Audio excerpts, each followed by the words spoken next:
Shri Guru Garanga Gandharvika Giridhari Shri Radha Vinod Vihari Ju Ki Jai.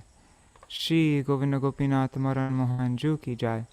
Nittil Pravishtam Vishnupar Ashutara Shatashmar Bhaktivedanta Narayan Goswami Maharaj Shri Guru Dev Ki Jai. Nittil Pravishtam Vishnupar Ashutara Shatashmar Bhaktivedanta Vaman Goswami Maharaj Ki Jai.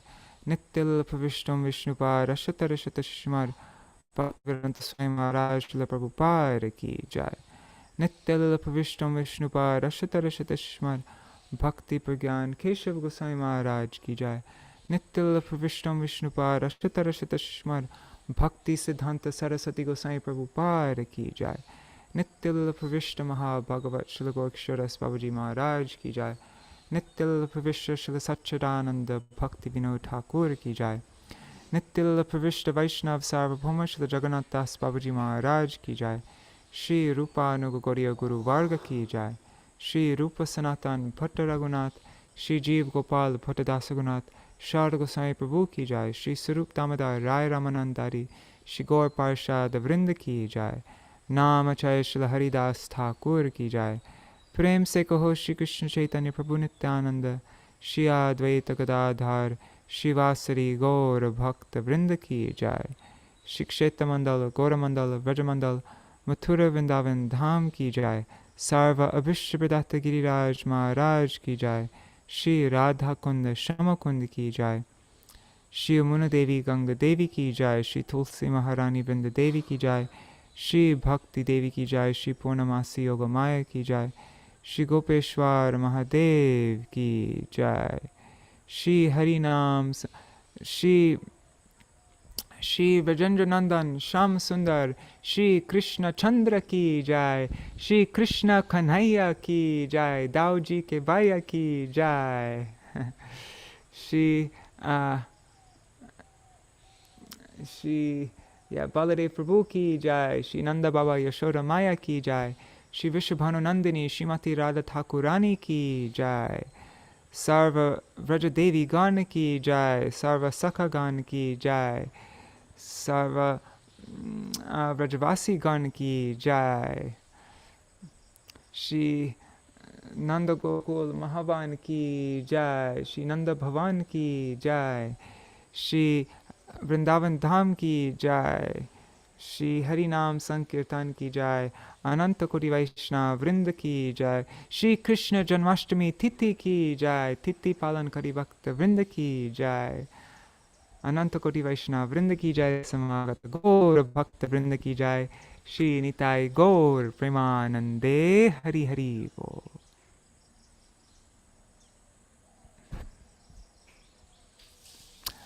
Haribol, everybody. Dandavat Pranams, Shubhananda Prabhu. Let's see who else is here. Haribol, Ganga Mataji, and Rup Manjari Didi. And I see there are 6 other devotees. Dandavat Pranams. Alright, so for this program, I am open to anything that's appropriate for Śrī Kṛṣṇa-janmāṣṭami. You can send me your suggestions. Rup Manjari Didi, she sent me 2 little beautiful excerpts to read for today. One from our Gurudev and one from Chaitanya Charitamrita. And then also she requested Keshav Ashtakam. That's a beautiful Ashtakam, so yeah, we can definitely sing that. Also, every Janmashtami, my Gurudev would sing, he'd have the devotees sing Mangala Gitam, and then he would explain it, always in a very way that was very partial, very slanted towards Srimati Radhika. There's even a class, I think they titled it, A Janmashtami Glorification of Srimati Radhika, or something like that. So we can read that and sing that. Also we'll sing Nanda Nandanashtakam and Radha Kripa Kataksha Stavaraj. And yeah, just read whatever we like. I was thinking maybe we could look through my Param Gurudev's biography to see how my Param Gurudev Srila Bhakti Pragyan Keshav Goswami Maharaj used to celebrate Janmashtami. That might be fun. All right. Also, we should read about Krishna's appearance. Maybe we could read from this book, Kṛṣṇa, Lord of Sweetness. I think there's a nice description of that there. Yeah.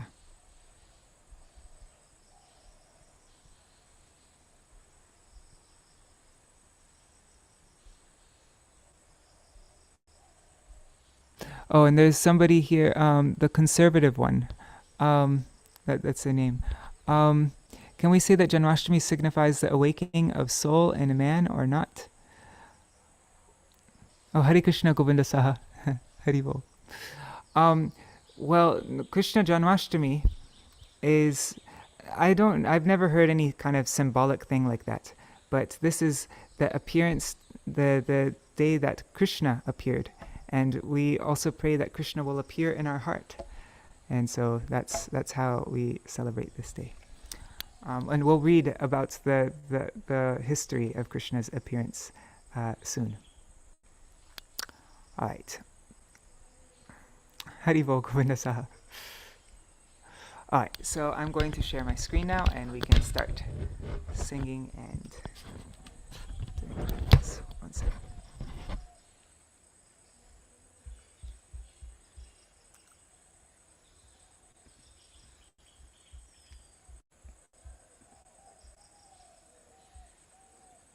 How about we start with Mangala Gitam? I'll go to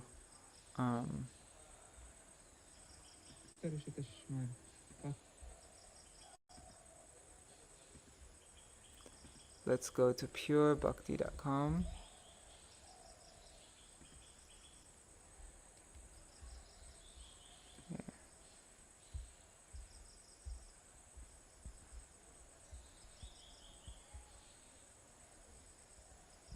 Yeah, and I'm not going to sing anything for Sri Guru or anything like any kram like that, because we just did that in the previous program.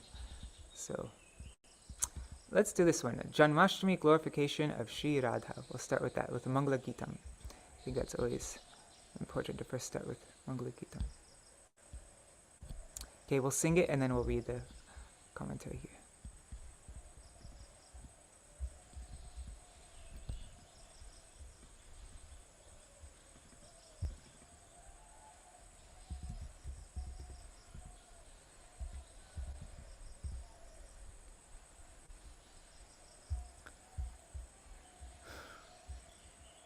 Shri Mangala Gitam by Shri Jayadev Goswami. Should I do the traditional melody, Oriya melody, or the one that they'd sing that in front of with Muni Maharaj would sing that for my Gurudev a lot, or we could just do the one that Krishnadas Prabhu would sing all the time. Let's read. Okay, I'll do the one that Krishnadas Prabhu would sing because it's easier. Ashita Kamala Kucha Mandala Drita Kundala Shita Kamala Kucha Mandala Drita Kundala Kalita Lalita Vanamala Jai Jai Deva Hare Akalita Lalita Vanamala Jai Jai Deva Hare Jai Radhe Krishna Govinda Gopala Nanda Dulala Jai Yashoda Dulala Jai Jai Deva Hare Radhe Krishna Govinda Gopala Nanda Dulala Jai Yashoda Dulala Jai Jai Deva Hare Dinamani Mandala Dinamani Mandala Mandana Bhavakhandana Dinamani Mandala Mandana Bhavakhandana Muni Jana Manasahangsa Jai Jai Deva Hare Muni Jana Manasahangsa jaya jaya deva hare. Kaliya vishadhara ganjana jana ranjana e. Kaliya vishadhara ganjana jana ranjana e. Yadukula nalina dinesha, Yadukula nalina dinesha, jaya jaya deva hare. Oh, Yadukula nalina dinesha, jaya jaya deva hare. Madhumura naraka vinashana Garudasana e. Madhumura naraka vinashana Garudasana e. Surakula keli nidana, Surakula keli nidana, jai jai deva hare. Oh, Surakula keli nidana, jai jai deva hare. Kamala kamala dala lochana bhavamochana e. Kamala kamala dala lochana bhavamochana e. Tribhuvana bhavana nidhana, Tribhuvana bhavana nidhana, jai jai deva hare. Tribhuvana bhavana nidhana, jai jai deva hare. Janaka sutta krita bhushana jita doshana e. Janaka sutta krita bhushana jita doshana e.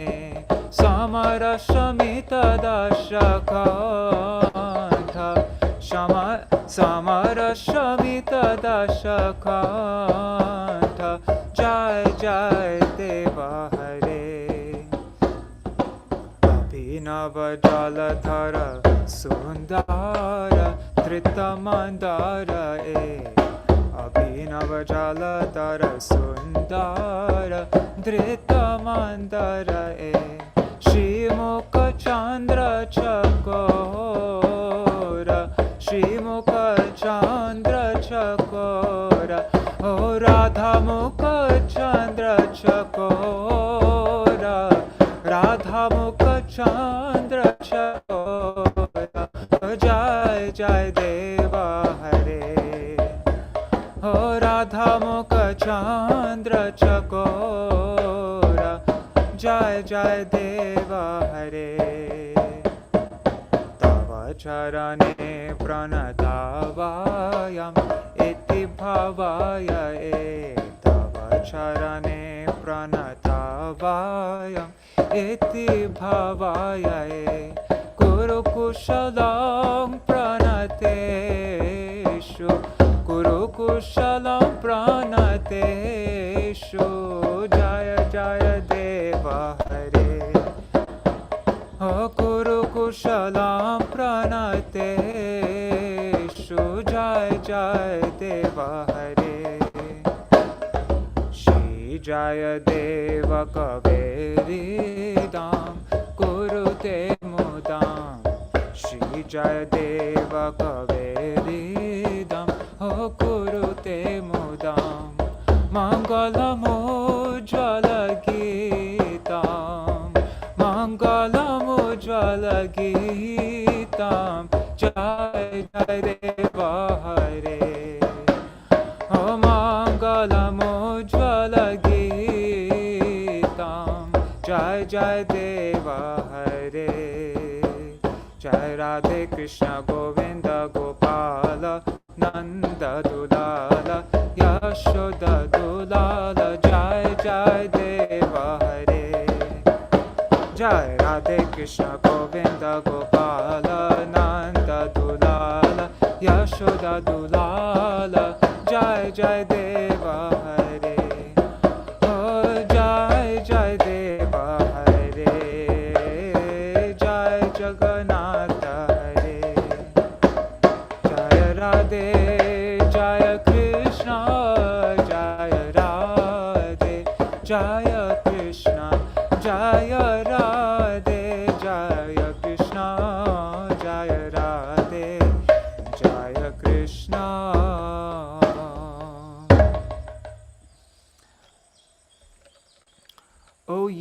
take shelter of the round breasts of Kamala. O you whose earrings are decorated with O you whose ears are decorated with earrings, and who wears an enchanting garland of forest flowers.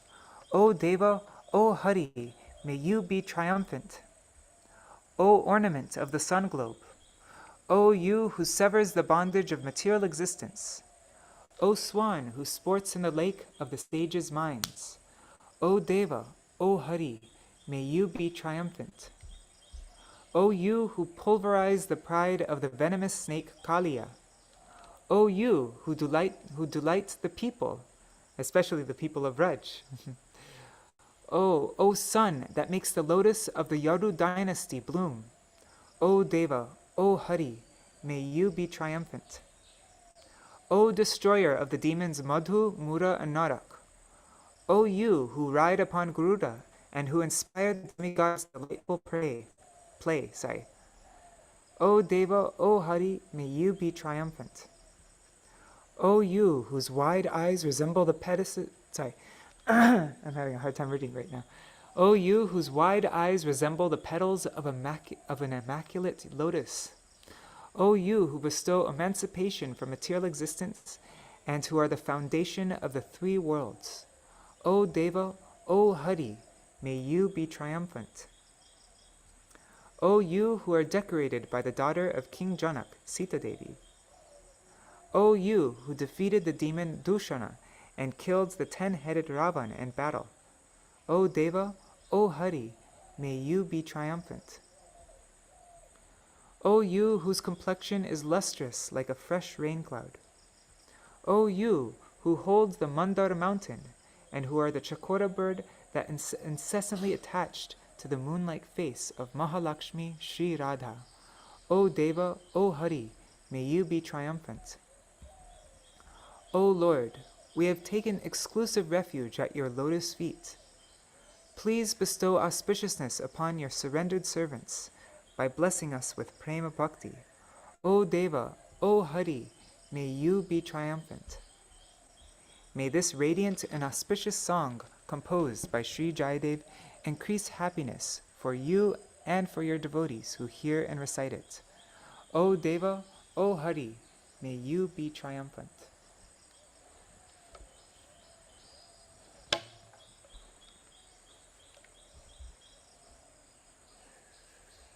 Alright, so now we will read my Gurudev's commentary on this verse. Actually, every year my Gurudev would explain it in a different way.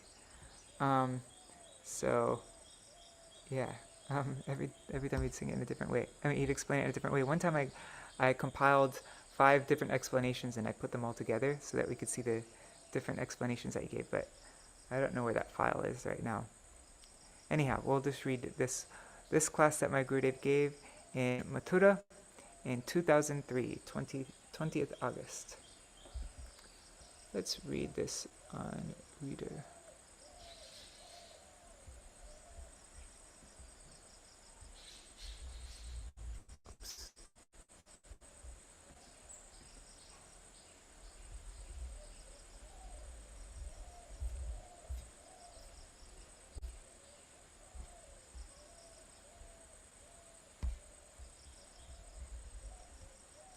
Okay, so before speaking, let me just put the mridanga down 1 second.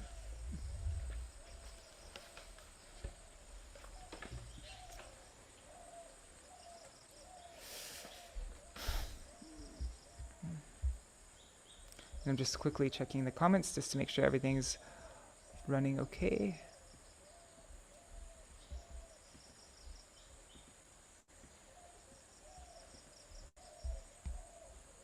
Haribol, Raseshwari Mataji, and Sudevi Didi. Haribol, Dandavat Pranams. Happy Kṛṣṇa-janmāṣṭami to everyone. Haribol. Okay, so where are we? Janmashtami, glorification of Sri Radha. Okay. So if you're just coming, this is the class that my Gurudev, Shishimad Bhaktivedanta Narayan Goswami Maharaj, that he gave in Mathura, 20th August 2003. Before speaking about Śrī Kṛṣṇa's glories on Janmashtami, Srila Gurudev leads the assembled devotees in singing Sri Jayadev Goswami's bhajan, Sri Mangala Gitam. he says that because today is Krishna's appearance day, we should begin by first of all singing this kirtan. Srila Maharaj then explains the deep meaning of the bhajan. My Gurudev says, Shri Jayadev Goswami's kirtan, Shri Mangala Gitam, glorifies Bhagavan Shri Krishna. But moreover, it indicates the glories of Srimati Radhika. This is because Lord Krishna's highest glories are not manifest without his being in her association. Wow, that's beautiful. Krishna's highest glories manifest in the association of Srimati Radhika. So if we want to glorify Krishna in the highest way, we have to glorify Srimati Radhika. This kirtan begins, Shrita Kamala Kuchamandala Dhritakundala E. Shrita Kamala Kuchamandala means that Sri Krishna is taking shelter at the breasts of Srimati Radhika.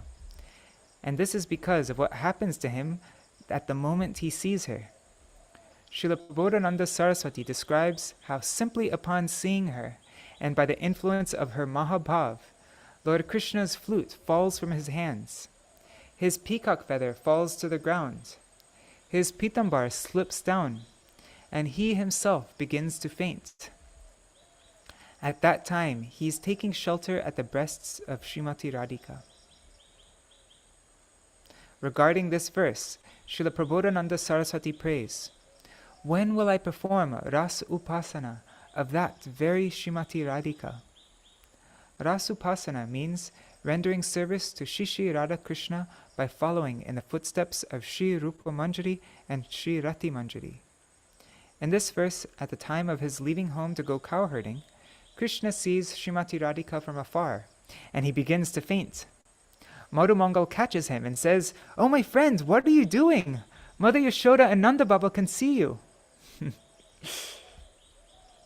Dhrita Kundala are Shri Krishna's kundal, his earrings, the ornaments, or it means the ornaments or beauty that decorate his ears are Srimati Radhika's very beautiful words.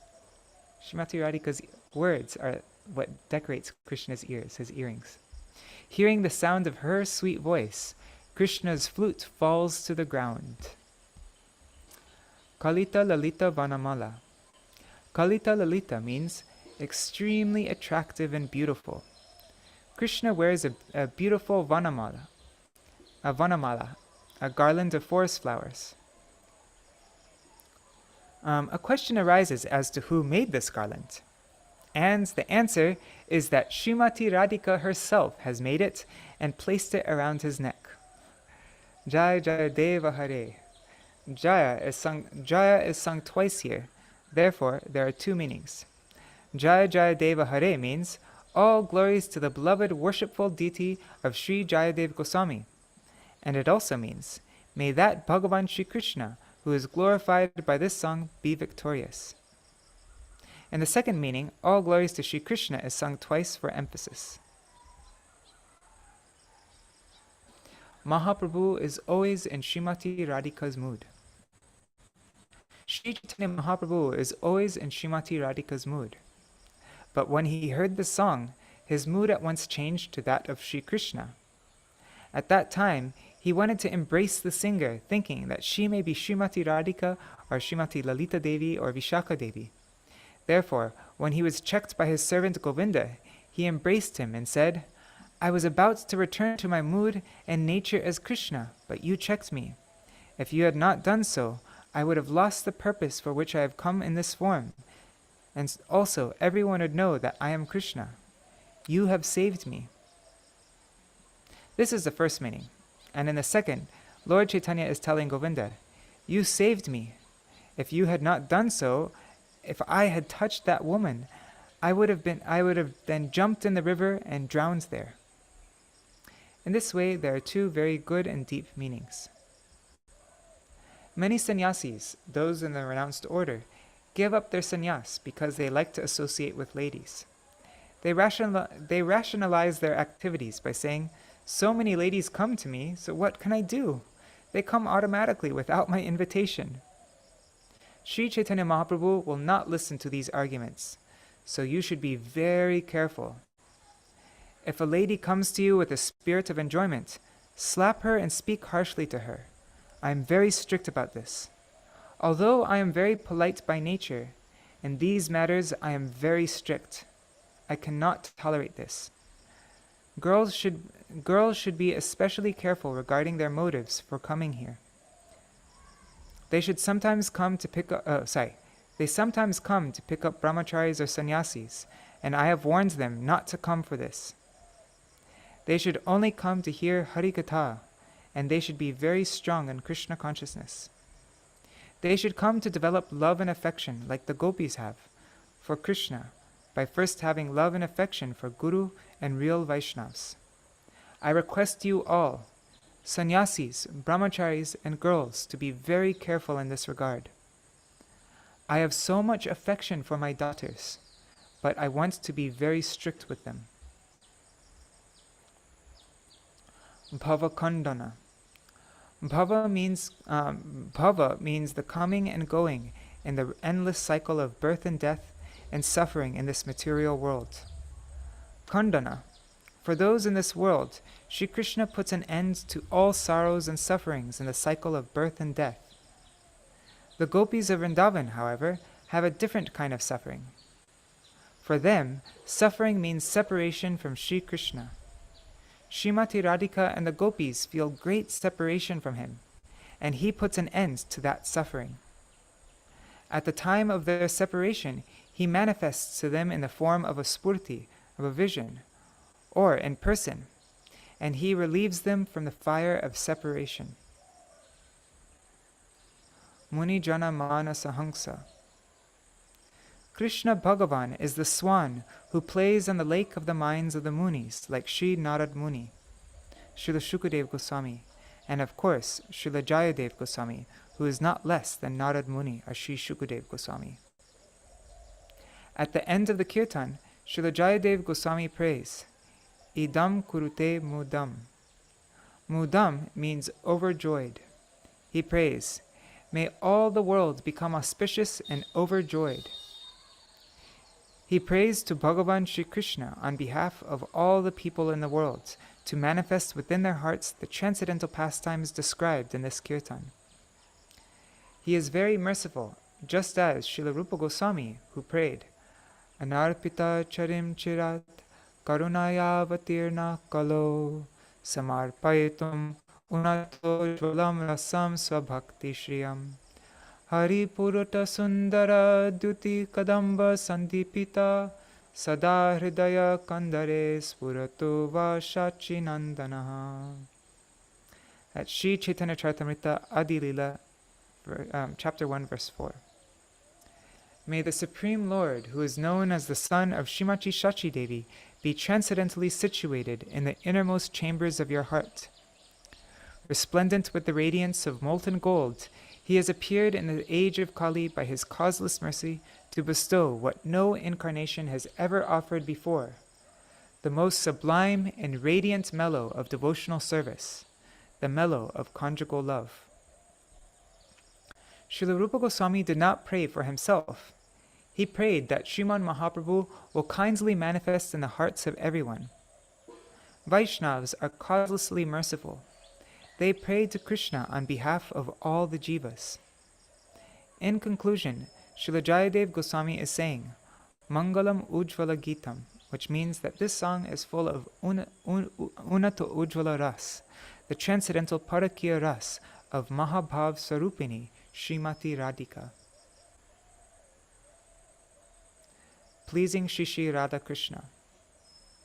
Srila Maharaj then requested the assembled devotees to chant Srila Jayadev Goswami's Shri Dash Avatar Stotram. At the end of the kirtan leader chanted Jaya Dasha Avatar, Jaya Dasha Avatar. All glories to the 10 avatars, incarnations of Lord Krishna. Srila Gurudev, he said, don't sing this ending. This song is not the glorification of the 10 avatars. Keshava, Drit Dasha Vidarupa. This is a glorification of Keshav, Krishna Chandra, Sham Sundar, and Vrajendra Nandan. You can sing instead Jaya Dasha Avatari. All glories to that Bhagavan Śrī Kṛṣṇa, who is the origin of all these avatars. The devotees then chanted the kirtans Śrī Nanda-nandana-shtakam and Śrī Radha Kripa Kataksha Stavaraj, as they do every year on this day. Okay, why don't we sing Dashavatar Stotram, and then we'll read what my Gurudev says about the Nanda-nandana-shtakam and Radha Kripa Kataksha Stavaraj.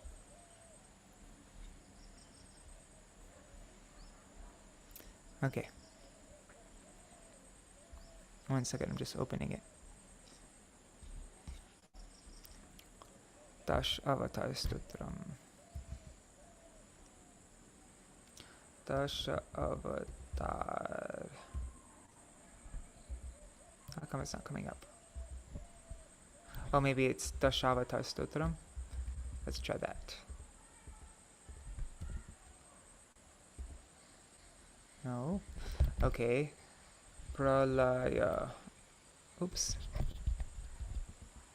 There, that'll bring it up. Oh, whoops, I'm on the wrong document. That's why it's not coming up. Let me close this. That is messing me up. Okay. I was searching the wrong thing. Okay. Pralaya.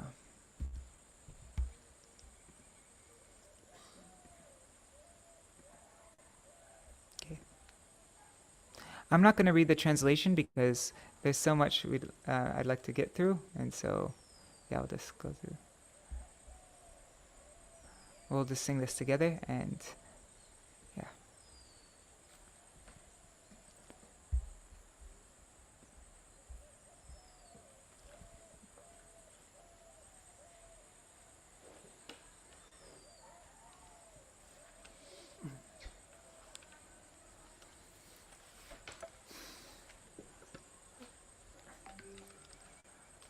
Pralaya payodi jale dhritavānasi vedam vihita vahitra charitam akedam. Sorry, 1 second. Let me restart. Pralaya payodi jale dhritavāni asi vedam Vihita vahitra charitramakhedam Keshavadrita mina sharira Jai Jagadisha Hare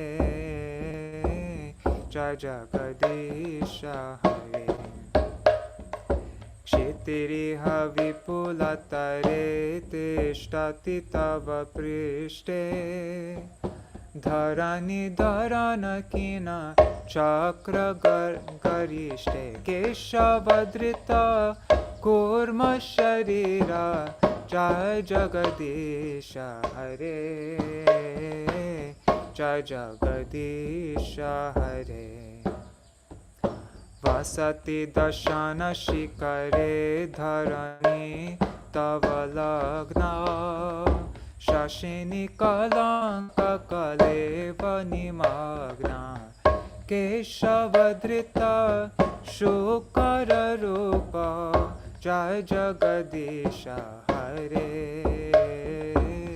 Jai Jagadisha Hare Tava kara kamala varena kamarbhuta shringam Dalita hiranya kashiputano bringam Keshavadrita narahari rupa Jai Jagadisha Hare Jai Jagadisha Hare Chalayasi vikramane balim arbutavaman Padanakhanira janita janapavan Keshavadrita vamana rupa Jai Jagadisha Hare Jai Jagadisha Hare Kshatriya Rudira Maye Jagarapagata Papam Snapayasi Payasi Shamita Bhavatapam Keshavadrita Brigupati Rupa Jai Jagadisha Hare Jai Jagadisha Hare Vitarasi Dikshurane Dikpati Kamaniyam Dashamukhamoli Baling Ramaniyam Keshavadrita Rama Sharira Jai Jagadisha Hare Jai Jagadisha Hare Avahasi Vapushi Vishade Vasanam Jaladabam Halahati Bhiti Milita Yamunavam Keshavadrita Haladhara Rupa Jai Jagadisha Hare Jai Jagadisha Hare Anindasiya Gyavider Ahaha Shruti Jatam Sadaya Hridaya Dashita Pashughatam Keshavadrita Buddha Sharira Jai Jagadisha Hare Jai Jagadisha Hare Lecha Nivaha Nidhane Kalayasi Karavala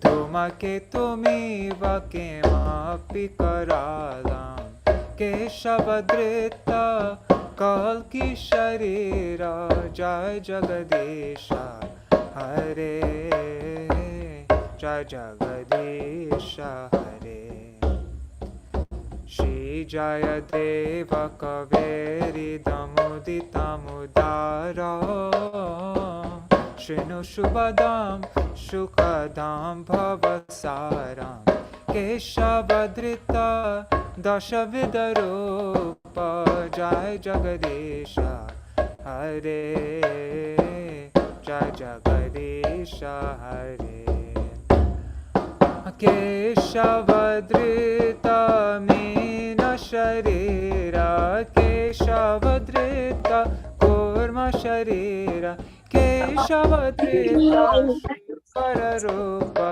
Keshavadrita Narahari Rupa Keshavadrita Vamana Rupa Keshavadrita Brigupati Rupa Keshavadrita Rama Sharira Keshavadrita Haladhara Rupa Keshavadrita Buddha Sharira Keshavadrita Kalki Sharira Keshavadrita Dashavida Rupa Jai Jagadisha Hare Jai Jagadisha Hare Jaya Dasha Avatari Jaya Krishna Chandra Jaya Dasha Avatari Jaya Krishna Chandra Jaya Dasha Avatari Jaya Krishna Chandra Dasha Avatari Jaya Krishna Chandra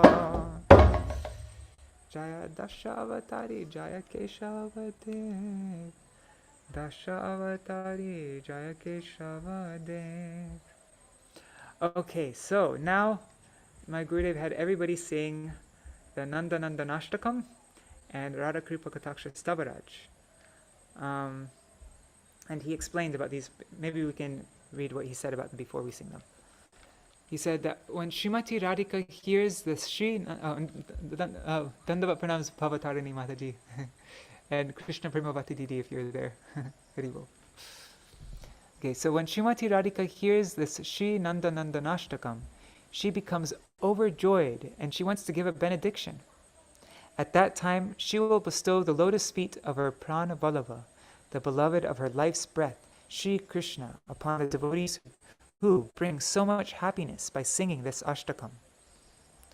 Alternately, if someone will sing Shri Radha Kripa Kataksha Stavaraj, which is the glorification of Srimati Radhika, Śrī Kṛṣṇa will become overjoyed, and he will want to give the benediction of the lotus feet of his beloved Srimati Radhika.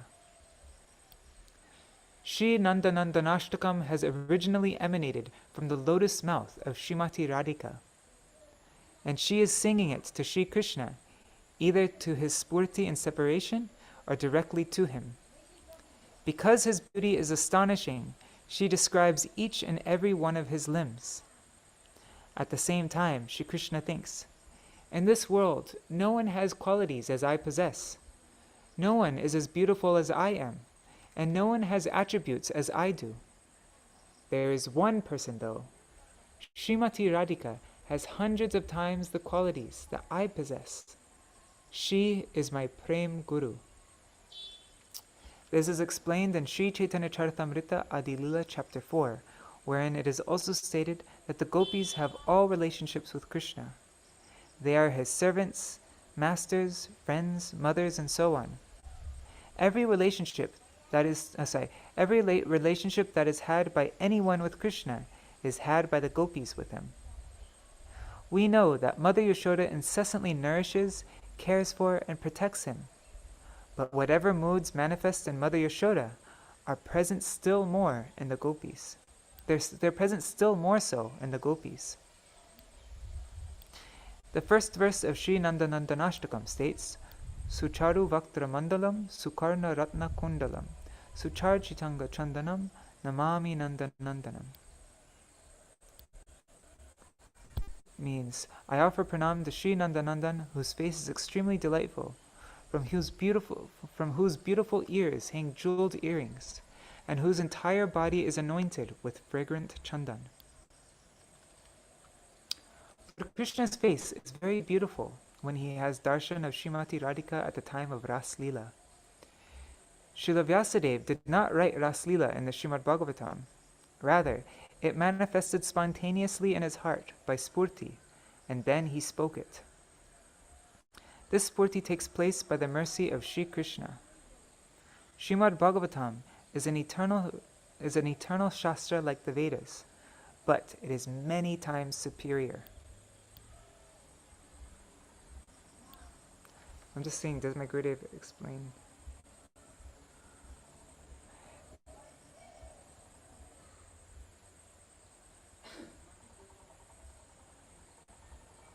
I'm just wondering if we should read.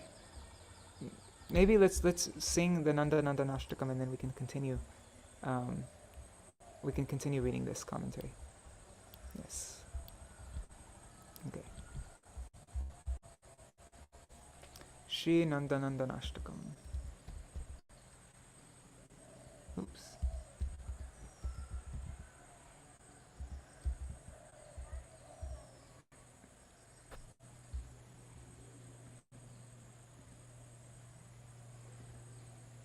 Okay, here we go.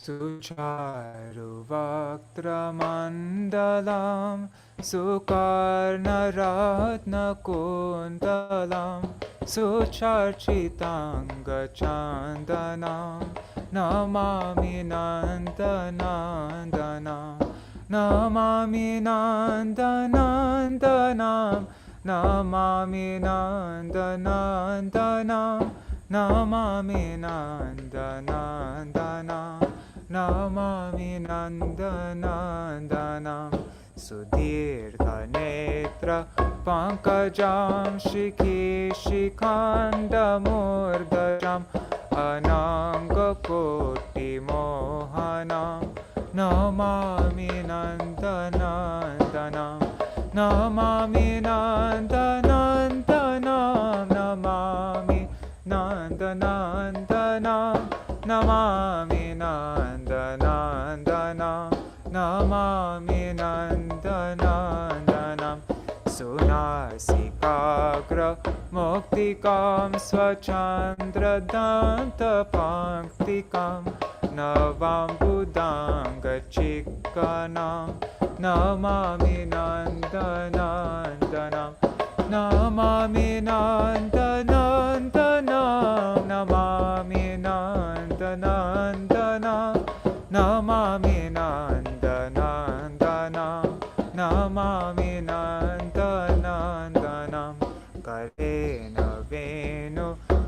Viranjitam Gati Karendra Ganjitam Dukula Pita Shobhanam Namami Nanda Nandanam.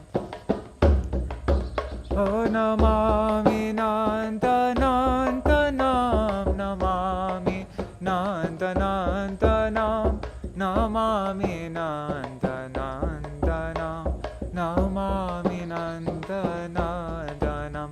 Tribanga Deha Sundaram Nakadhuti Sudakaram Amulya Ratna Bhushanam Namami Nanda Nandanam, Namami Nanda Nandanam, Namami Nanda Nandanam, Namami Nanda Nandanam, Namami Nanda Nandanam.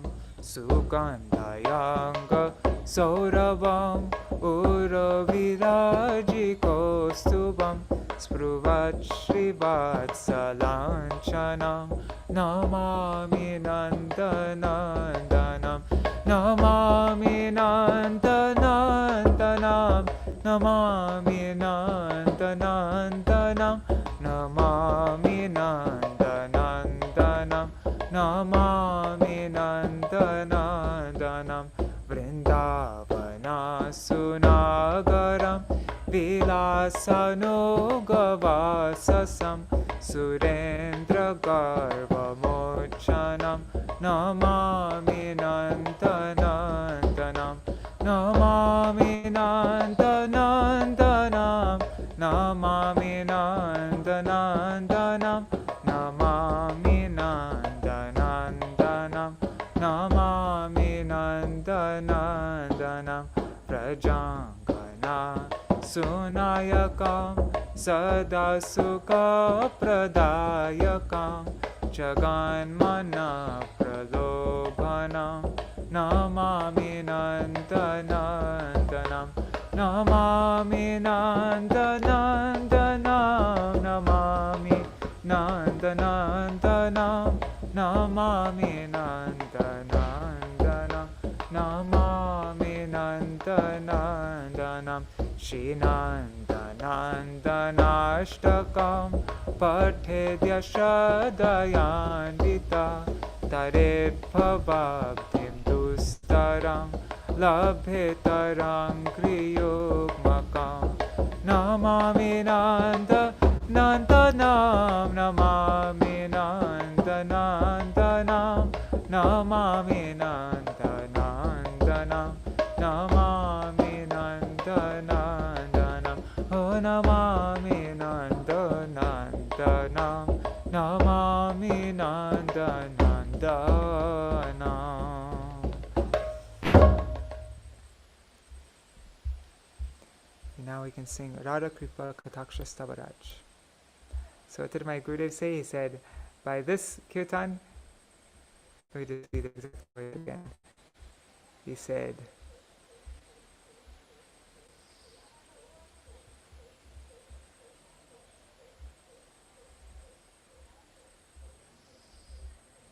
anyways, yeah. When Srimati Radhika hears the Śrī Nanda-nandanashtakam, she becomes overjoyed and wants to give a benediction.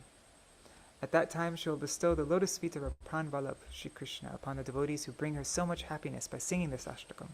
Alternately, if someone will sing Śrī Radha Kripa Kataksha Stavaraj, which is the glorification of Srimati Radhika, Śrī Kṛṣṇa will become overjoyed, and he will want to give the benediction of the lotus feet of his beloved Srimati Radhika. Okay, so that's what we're singing now. Krishna is overjoyed by hearing this. Śrī Radha Kripa Kataksha Stavaraj, spoken by Shiva in the Urdhvamnaya Tantra. And see how everything here ends with an A, like Munindra Vrindavandite, Prasanna Vaktar Pankaje, like that. Vijendra Nanda, like that. So that in Sanskrit, that's called the Sambodhan case. When you say, like, If you want to say O Radha, you say Radhe.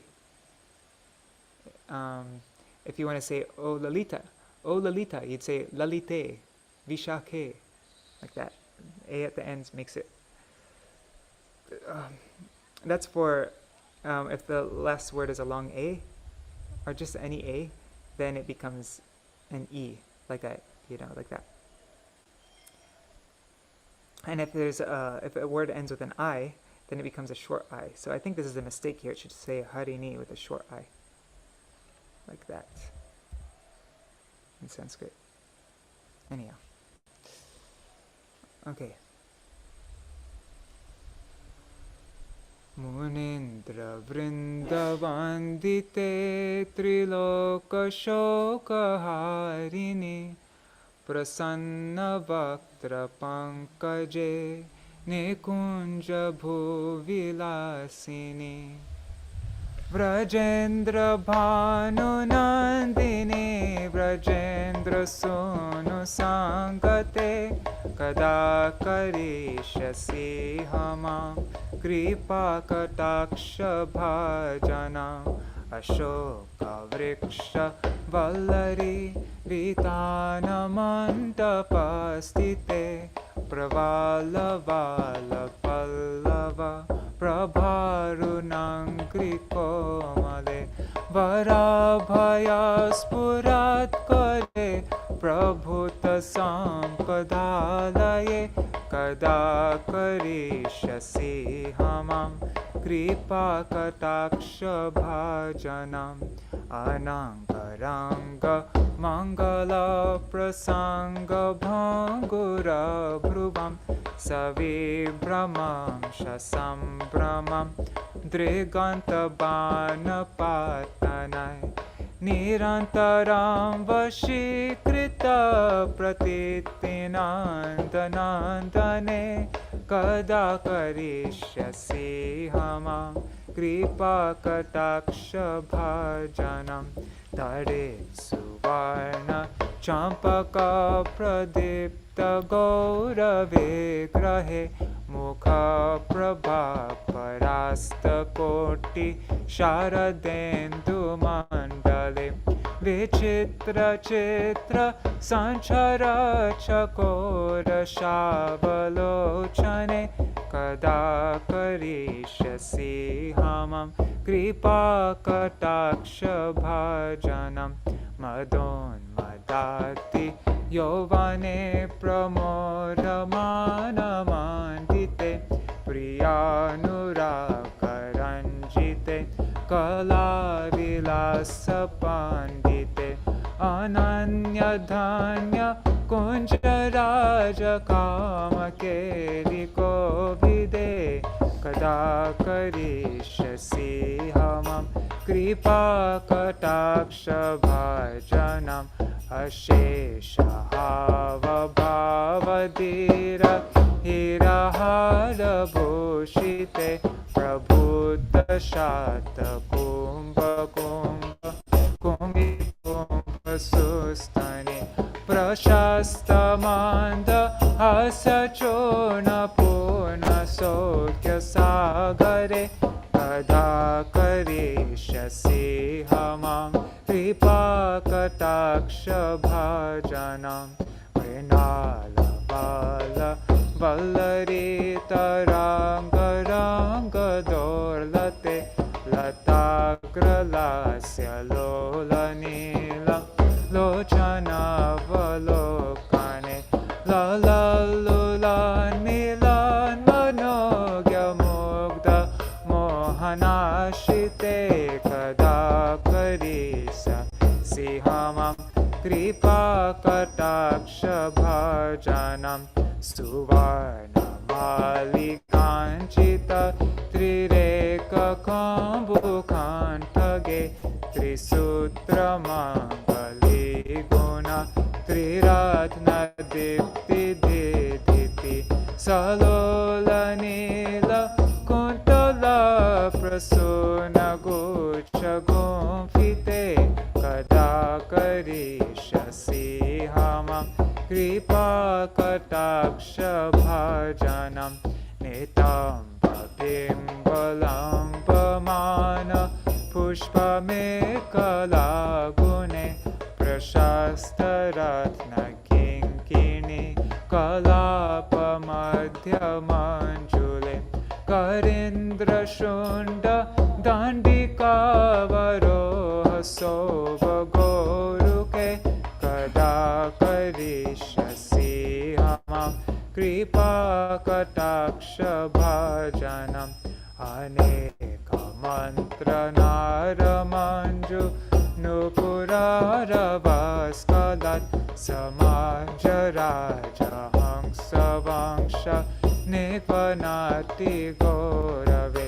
Vilola Hemavalari Vidambi Charu Chankrame Kada Karishasi Hamam Kripa Kataksha Bhajanam Anantakoti Vishnu Lokra Namra Parmajarshite Himadrija Pulo Maja Virincha Javara Prade Apara Siddhi Riddhi Dasat Padanguli Nake Kada Karishasi Hamam Kripa Kataksha Bhajanam Maheshwari Kriyeshwari Sareshwari Sureshwari Trivera Bharatishwari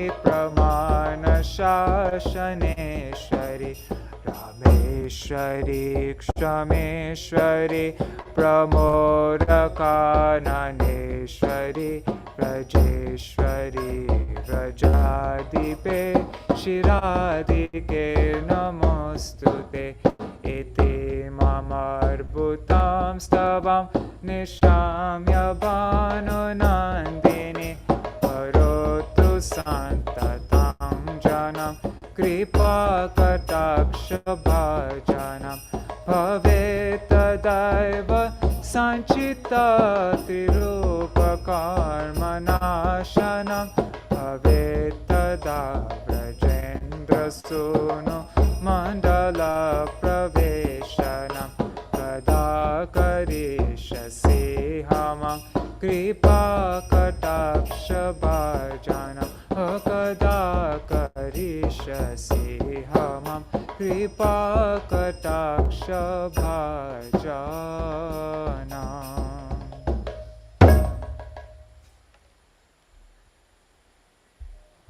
Okay, let's read my Gurudev's explanation now.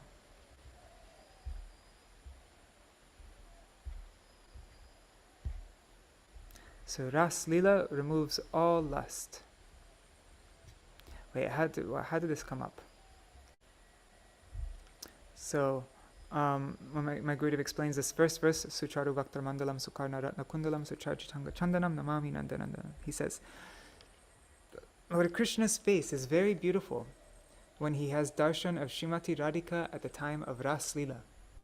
Srila Vyasadeva did not write Ras Lila in the Srimad Bhagavatam. Rather, it manifested spontaneously in his heart by spurti, and then he spoke it. This spurti takes place by the mercy of Krishna. Srimad Bhagavatam is an eternal shastra like the Vedas, but it is many times superior. Ras Lila removes all lust. Why did Lord Krishna manifest his Ras Lila? Ordinary devotees cannot understand it. What to speak of those who are fallen and engaged in sinful activities? Srila Rupa Goswami explains that Krishna is very merciful. If he had not brought Ras Lila from Goloka Vrindavan to this world, nobody would have had the opportunity to understand it. By hearing about Ras Lila from pure devotees, one develops lobh, transcendental greed, to obtain that very confidential and difficult to obtain parakiya ras, unatojala bhav, the paramour love for Krishna. Krishna performed Ras Lila to awaken greed in the hearts of those who are not qualified, to make them qualified to taste the ras. So Krishna performed Ras Lila to awaken greed in the hearts of those who are not qualified, to make them qualified to taste the ras.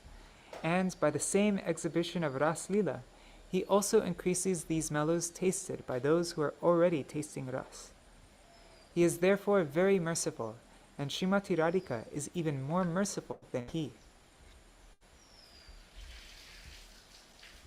The third verse of Srila Raghunath Das Goswami's Śrī Radhakundashtakam states, Agaripu apiyatnad atra devya prasada prasara krita kataksha prapti kama prakamam anusarati aruchai snana sevanubandhais tarati surabhiradha kundameva shayome.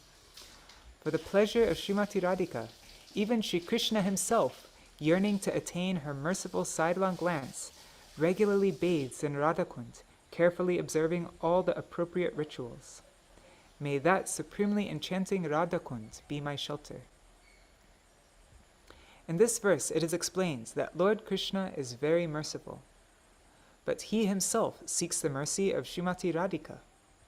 He goes to Radhakund, and according to all rules and regulations, he takes bath 3 times a day and then worships Srimati Radhika and prays to her. Please give me your Kripa Kataksha, your merciful sidelong glance, because if you do man and ignore me for one more second, I will not be able to maintain my life. These moods have been manifested by Srila Raghunath Das Goswami, Srila Rupa Goswami, Srila Vishwanath Chakravarti Thakur, and Srila Bhaktivinoda Thakur. Bhajan means to follow in their footsteps and to recite these kirtans, developing their moods, so that a vision of the meaning of these kirtans and transcendental pastimes will come into the heart. Krishna has performed innumerable pastimes, but out of all pastimes, Ras Lila is the best and most powerful. We have heard many times about the pastime of Mother Yashoda binding baby Krishna, and this pastime has astonishing power. Yet, Ras Lila is billions of times more powerful. Srila Shukadeva Goswami therefore said, Vikreditam vrajavadu biridang cha Vishnu Shraddhanvito nrishnuyad atavarnayedva Bhaktim param bhagavati pratilabhya kamam hridrogamashva apahinotyachirena dhira. That's from Srimad Bhagavatam, Canto 10, Chapter 33, verse 39. Shukadeva Goswami says, anyone who faithfully hears and then describes the Lord's playful affairs with the young gopis of Vrindavan will attain the Lord's pure devotional service. Thus, he will quickly become sober and conquer lust, the disease of the heart. One should hear the sweet pastimes performed by Lord Krishna when he sports with the damsels of Vraj. We should hear them with Anushrunoyat. Anu means under the guidance of Sadguru, bona fide Guru and Vaishnavas, and it also means continually hearing these pastimes and rendering service to Guru, and afterwards describing them. What will be the result? Bhaktim param bhagavati pratilabhya kamam. Here the word kam means prema bhav. The love of the gopis will manifest in the heart, and as a result of this, all lust will be eradicated forever. This is the wonderful power of hearing and describing Ras Lila. In their Nara Lila, their human-like pastimes, even Narad Muni and Lord Shankar were sometimes unable to check the power of lust. This Ras Lila is called Param Vijay Lila, the Lila which enables one to become completely victorious over lust. No one has the power to overcome lust. Yet, our Goswamis have manifested this Leela and its deep bhavs, its transcendental emotions in their writings, so that one will be able to overcome lust and enter into the Leela. One should make the service of Shri Shri Radha Krishna in this Ras Leela the ultimate and only aim and object of life. Gaur Premanande Hari Haribol. Wow. Okay. That was really went to the essence there. Okay, so now let's see.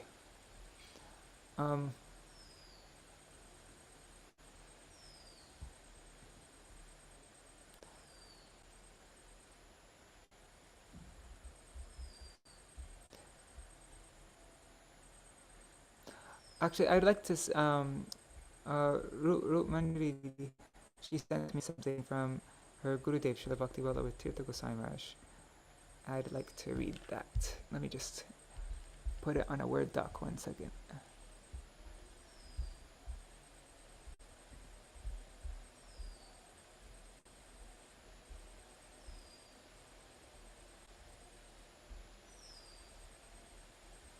Wow, we had a long chat. Okay, found it. Okay. Okay, it's called Eve of Janmashtami, sanctifying the heart, by Nityalila Pavishra Shishimad Bhakti Vallabha Tirtha Goswami Maharaj. I'm just opening it up on a Word document here, and then I can, there. Alright, now I'll share my screen again.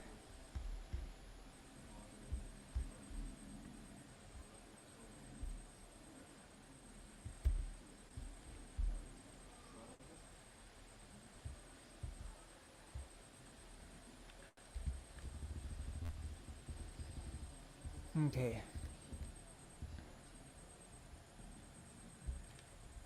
So Srila Bhakti Vallabha Tirtha Goswami Maharaj, he says, today, throughout the infinite planets, you will find all the pastimes of Śrī Kṛṣṇa going on continuously, one after another.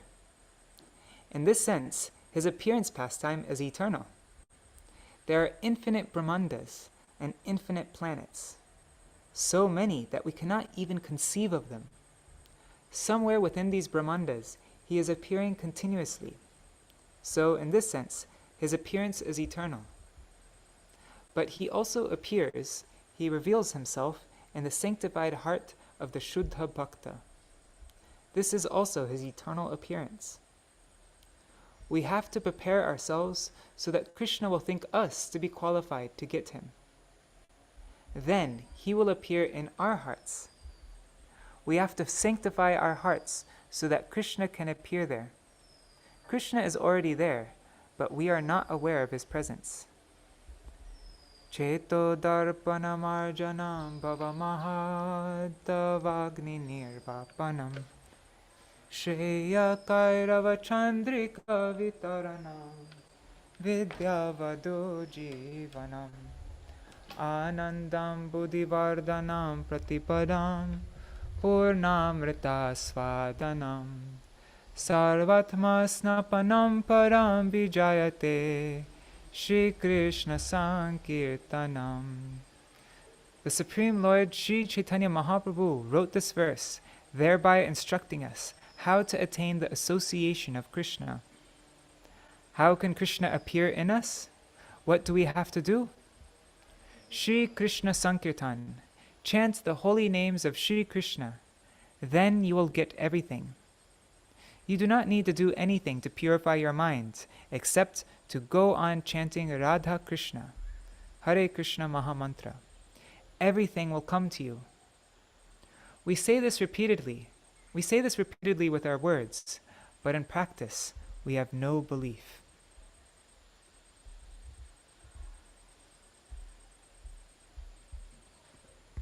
There's another thing Rup Manjari sent to me from Chaitanya Charitamrita. Let me just, let's read this also. If anybody else has anything that they would like me to read, also you can send it to me.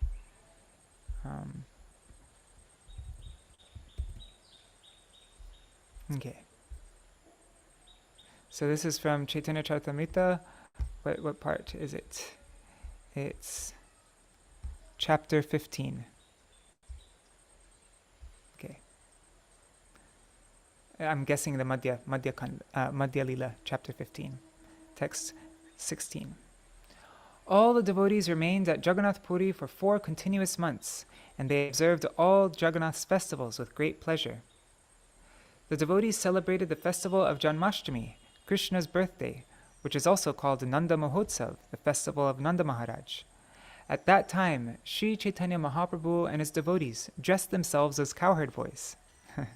Having dressed up like cowherd boys, all the devotees carried pots of milk and yogurt balanced on rods over their shoulders. Thus they all arrived at the festival grounds, chanting the holy name of Hari. Kanhaiyā dressed himself like Nanda Maharaj, and Jagannath Mahiti dressed himself as Mother Yashoda. At that time, King Prataparudra was also personally present with Kashi Mishra, Sarvabhauma Bhattacharya, and Tulasi Parichapatra. As usual, Sri Chaitanya Mahaprabhu danced jubilantly. Everyone was covered with milk, yogurt, and yellow turmeric water. At this time, Sri Advaita Acharya said, "Please do not be angry. I speak the truth. I shall know that you are a cowherd boy only if you can wheel this rod about." I shall know that you are a cowherd boy only if you can wheel this rod about. Accepting Advaita Acharya's challenge, Sri Chaitanya Mahaprabhu took a big rod and began to wheel it around and around. Again and again, he threw the rod into the sky and caught it when it fell. Sri Chaitanya Mahaprabhu wheeled and threw the rod, sometimes over his head, sometimes behind his back, sometimes in front of him, sometimes to his side, and sometimes between his legs. All the people laughed to see this. When Sri Chaitanya Mahaprabhu whirled the rod in a circle like a firebrand, the heart of everyone who saw it was astonished. Nityananda Prabhu also played at whirling the rod. Wait, is this Chaitanya Charitamrita? God, I don't remember reading this in Chaitanya Charitamrita. That's so interesting. So, 26. Nityananda Prabhu also played at whirling the rod. Who can understand how they were ecstatically immersed in the deep emotions of cowherd boys?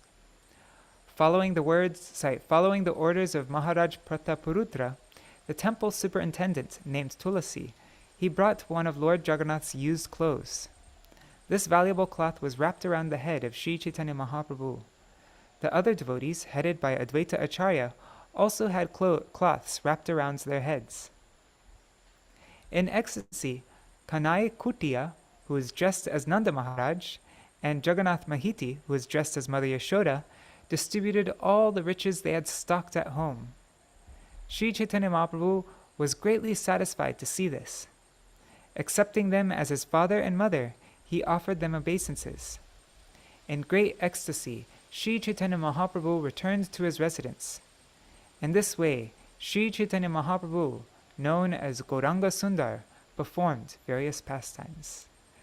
Jai Ho! So there's how Sri Chaitanya Mahaprabhu, how he observed Śrī Kṛṣṇa-janmāṣṭami. I don't think this is from Chaitanya Charitamrita. Let me just check online. Maybe it is, but I don't remember reading this ever.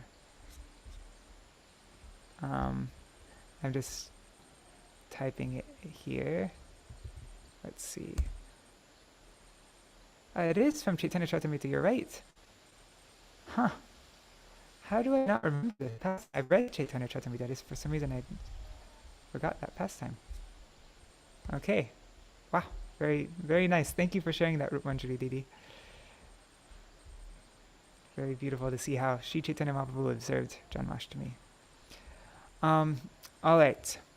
Now, I thought maybe we could read something about the appearance of why Krishna appears.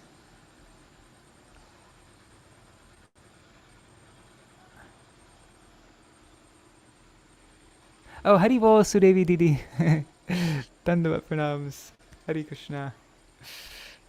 Thanks. All right. So now, okay. On my website, Vine of Devotion, I remember last year I posted something for Janmashtami.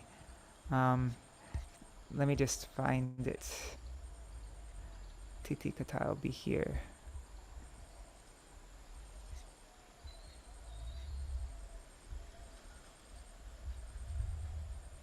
Okay, so there's the last Janmashtami discourse, the last Harikatha that my Gurudev spoke on Janmashtami. And then there's 11 causes for Krishna's descent. Let's read this one. This is an excerpt from a class that Srila Gurudev gave, Srila Bhaktivedanta Narayan Goswami Maharaj gave in New Braj in Badger, California, June 01, 1999. And this is an excerpt from the book Secret Truths of the Bhagavatam.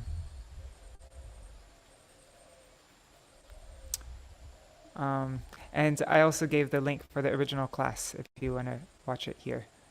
So if you want to find this, you could go to vineofdevotion.com/why Krishna descends, but separated with hyphens. So why Krishna descends. Then you can find it. All right, let me make the text bigger.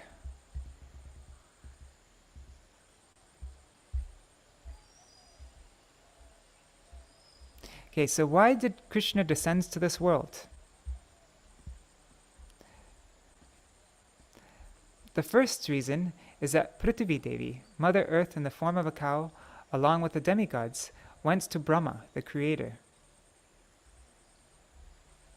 So yeah, in this article I made everything bold, the different reasons, so you can just quickly glance through it all. So Prithvi, along with the demigods, went to Brahma, the creator. Actually, Brahma is only the external creator of this world. He is like a manager. Prithvi told him, "Recently, my 4 legs were broken and I cannot walk.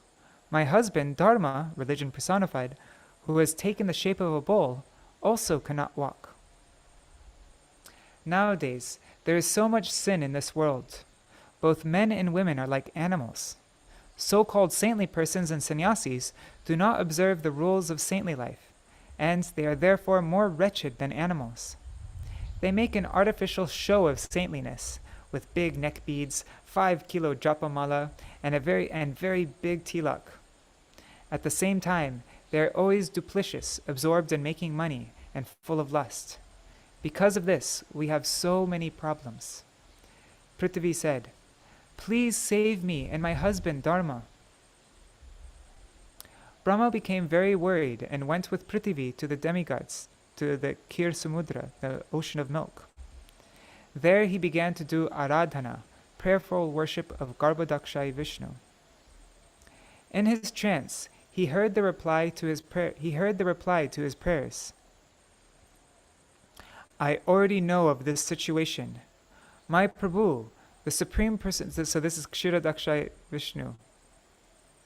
Oh wait, my Guru is saying it's Garbhodakshai Vishnu here. Okay, so Garbhodakshai Vishnu says, I thought it was Kshiradakshai. Oh god, I'm confused. Anyways, he said, in his trance, he heard the reply to his prayers. "I already know of this situation. My Prabhu, the Supreme Personality of Godhead, Krishna, is also aware, and he will quickly descend. All the demigoddesses in the form of earthly ladies should descend to earth, to Gokul, Vrindavan, and Mathura. All you demigods should descend in the form of Gopas and Yadus. Krishna will appear very soon." This is one reason for Krishna's descent. 2. Okay, so that's the first reason for Krishna's descent. Now here's the second reason. Second, the time had come to establish the Yuga Dharma. What was the Yuga Dharma at that time? Deity worship. Yavanas and others were destroying temples. People had no faith in the deities, and the standard of worship was the worst it had ever been. In order to save the situation, Krishna appeared in this world, bringing within him the Yuga Avatar, the Manvantar, and all other incarnations like Narayan, Ram, Nrsimha, Kalki, and Vaman. There were also other reasons for Krishna's descent. 3. Here's a third reason. Jaya and Vijay had been cursed to come to this world for 3 births as demons. Now, in their 3rd birth, they would become Shishupal and Dantavakra. Krishna had to come to liberate them. Now, there's the 4th reason, and I divided this into 4 parts, A, B, C, D. So, moreover, Krishna came to fulfill the promises he had made in his form of Ramachandra. Ram went to the Dandakaranya forest with Sita. He went to the Dandakaranya forest with Sita and Lakshman to carry out the orders of his father. There, he dressed as a sadhu. Although his hair was jata, it was matted, he was so beautiful. He was a teenager of about 16 years. So 4, the A. So 4a. This is the fourth reason, but it's divided into 4 parts, right? So A. At that time, 60,000 sages were performing aradhana, service and meditation to Radha Krishna conjugal, to Ram, or to others by mantra. They had been chanting Gopal mantra, that is, Gopi Jana Vallabhaya Svaha, for thousands of years. During that long period of time, although the practices of these sages were somewhat weak, they did not become like fish, which die as soon as they are taken out of water. Their practices were much superior to yours, but still in comparison to the highest level, they were somewhat weak. Your practices are very weak. Sometimes you chant your Gayatri mantra, and sometimes you do not. Sometimes you sit awake to chant, and sometimes you fall asleep. If you think all about your problems instead of concentrating on the mantras, your chanting of mantras will be like zero, and you will fall asleep. At that time, big problems will come quickly. So, these sages were performing their somewhat weak practices, but when they saw Ram, and he glanced upon them, they became inspired and began to pray to him. They said, "Please fulfill our desires." Rama knew that they wanted to serve Radha Krishna conjugal, and that they wanted to participate in Ras and other Leelas. He therefore kindly and mercifully told them, "In my next birth I will be Krishna, and there in Vraj, by the help of Yoga Maya, you will take birth from the womb of a gopi. At that time you can meet with me, and I will fulfill your desires." The sages continued with their practices for a very long time, from the appearance of Ram to the appearance of Krishna. Hundreds of thousands of yugas. Do not think that in a moment you can get pure bhakti as easily as you can get ladus and rasgullas. "Oh, Guru Maharaj, you gave me the mantras, but still I have not realized that I am in Goloka Vrindavan. I want to be in Vrindavan now." No, it's not that quick and easy. Valmiki Rishi took initiation from Narad, engaged in very severe austerities for 60,000 years, and then became self-realized. But you do not want to follow all these things, like chanting your mantras. Srila Swami Maharaj gave some of you initiation into the Gayatri mantra. For 1 day, 2 days, 1 month, or for some years you practiced. But after that you became weak. Especially after his departure, you left your chanting. You have no faith in these mantras. You will have to practice them. It may be that it will take 2, 3, 4, 5, or so many births.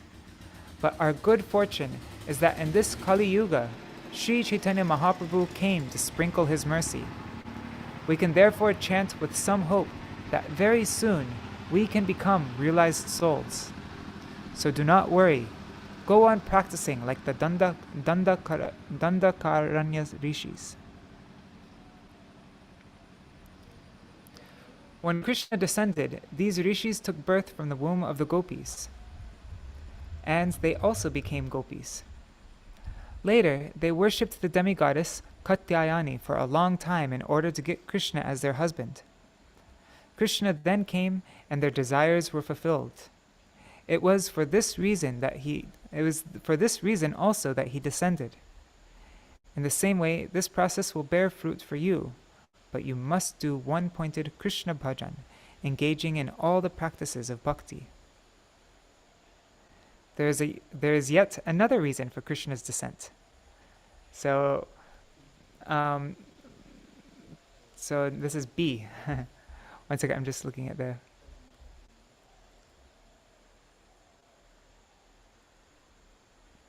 Oh. Okay, so B. When Rama went to Janakpuri, the Rajkumaris, the princesses, became charmed to see him. When they saw that Sita was married to him, they developed a very strong desire. They thought, "Oh, if Ram would also marry us, it would be so good. We want Ram to become our husband. We will not marry anyone else." With this determination, they never married. Ram was pleased, and he told them, "You will take birth in Dwapar Yuga from the womb of a gopi." Okay, so that was reason B.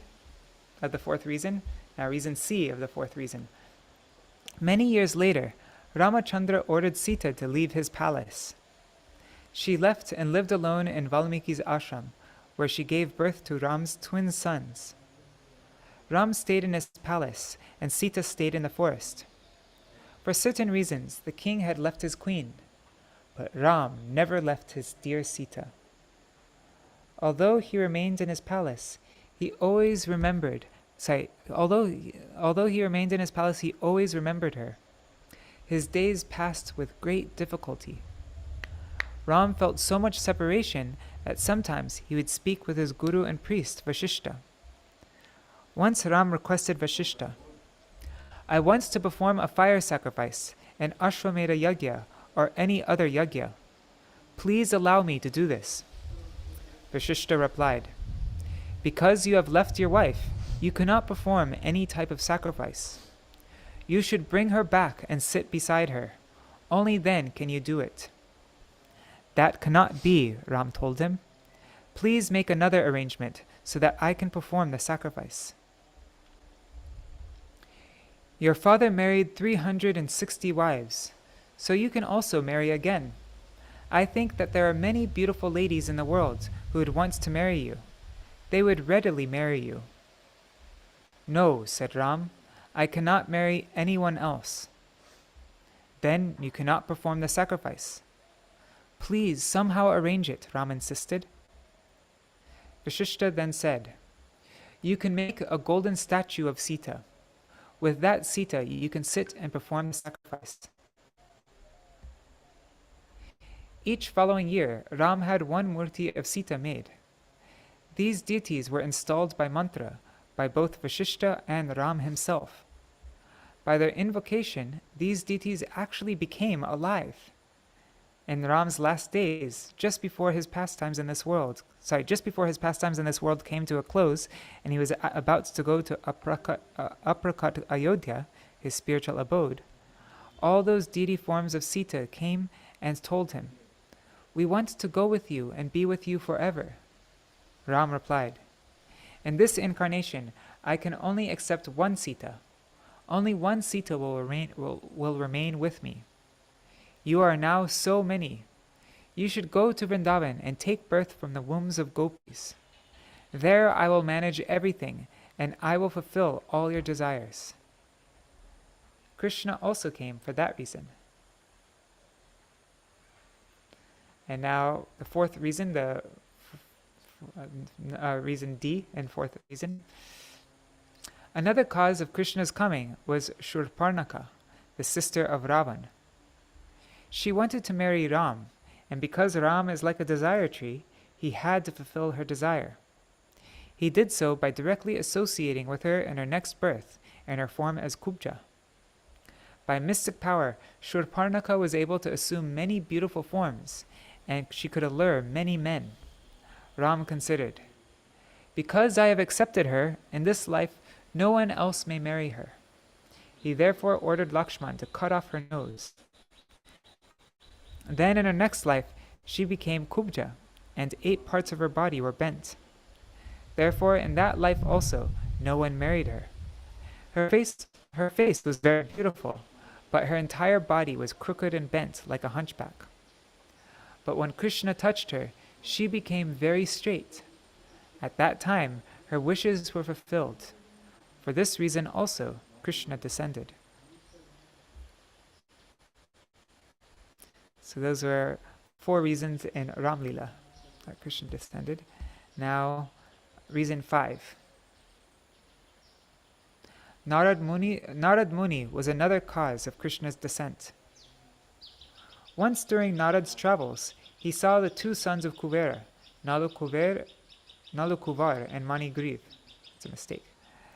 They were playing with many heavenly Apsara girls. They were as naked as trees and stones, drinking wine, and completely without shame. Upon seeing Narad coming along the path, the girls became ashamed. They folded their hands, covered themselves with garments, and prayed to Narad from afar. The 2 men, on the other hand, completely mad and intoxicated on wine, began abusing both the girls and Narad. They called out, Why has this old man come here and disturbed everything? Being very merciful, Narad thought, they are the sons of my friend Kuver. Narad was on his way to meet Kuver, but when he saw Kuver's sons so degraded, he thought, I should punish them. He therefore cursed them. You should become trees. You are behaving like trees, and so you should become trees. As soon as they understood, oh, we're going to be trees, they fell flat at Narad's lotus feet. What I have foretold will certainly come true, he told them. But you will become trees in Gokul, where Krishna will take birth and perform so many sweet pastimes. He will touch you, and you will be liberated. Not only that, but you will also attain bhakti and become Krishna's transcendental associates forever. So, Krishna also descended to fulfill Narad's foretelling. Oh, Haribol, Nri Hariprabhu. I just noticed you. Okay, now there's a sixth reason. Krishna also came to perform Ras Lila. The personified Upanishad mantras had been performing austerities and chanting the Gopal mantra and Kam Gayatri mantra in order to become gopis. By their chanting, they became gopis in their next birth.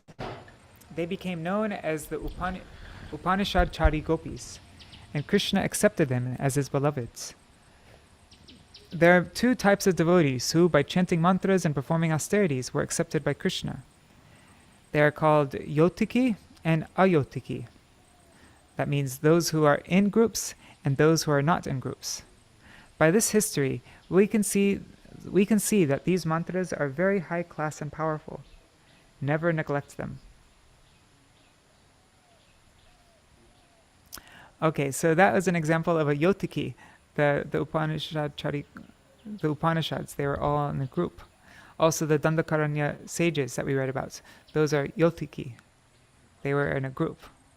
Now my Guru is going to give an example of ayotiki, somebody who chanted mantras not in a group and who attained Krishna. This is reason 7. Once Krishna and Arjuna were out traveling. Krishna said, "O Arjuna, I am so thirsty. Bring water from somewhere."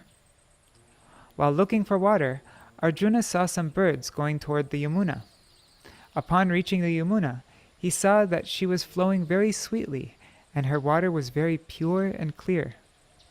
He also saw an old lady with white hair who was in trance. He circumambulated the lady and offered pranam to her. After some time, she returned to external consciousness. Arjuna then asked her, "Mother, who are you, and why are you meditating in this place? No one is here. What are you doing here on the bank of the Yamuna?" The lady replied respectfully, "I have been doing aradhana, worship here, for hundreds and thousands of years. I want to be a gopi in Vrindavan and serve Radha and Krishna conjugal. Narad kindly gave me Gopal mantra and Kam Gayatri, so I've been worshipping here with these mantras." Arjuna returned to Krishna and told him what had happened. Krishna then went to the elderly lady and mercifully blessed her.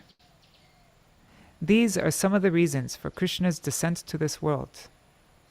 There are so many stories and so many reasons that it would take about 10 days to explain them all.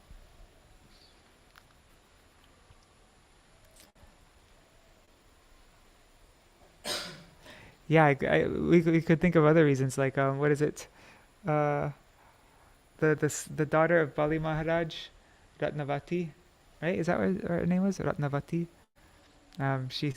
She wanted to have Krishna as her son, and so then, but then after she wanted to have Vaman as her son, but then after Bali Maharaj, was seemingly cheated by Vaman, then she said, if that boy were my son, I would feed him poison and kill him or something. And so then she became as Putana. So that could be another reason why Krishna appeared. And I'm sure there's many other reasons we could come up with. But so that's what my Guru is saying. If we wanted to explain all the reasons, it would take 10 days. anyhow, if you'd like to see this class, or if you'd like to listen to the lecture of my Gurudev speaking all this in Badger, you can go to vineofdevotion.com and Why Krishna Descends. Also, if you happen to go to Vine of Devotion, if you, you could, it'd be nice if you subscribed. It's been a while since I've gotten subscribers. All right, let me check the comments. 1 second. Haribol Krishna Premavati Didi.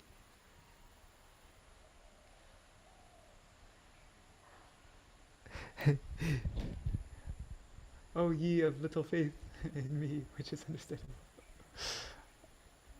I don't remember what the context for that is, Manjari Didi. Okay, so, oh wow, it's already 8:39.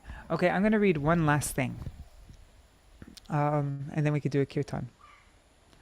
I wonder, it'd be nice to read about Krishna's appearance pastime. I wonder if it's here. Here's Krishna, Lord of Sweetness. 1 second, I'm just downloading it.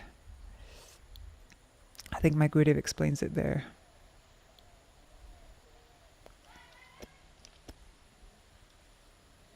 Let's see.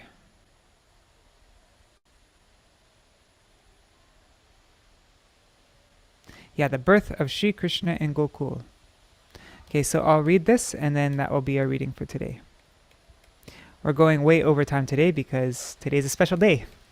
So, yeah. So this is a class that my Gurudev gave in 1998 in Malaysia. Yes.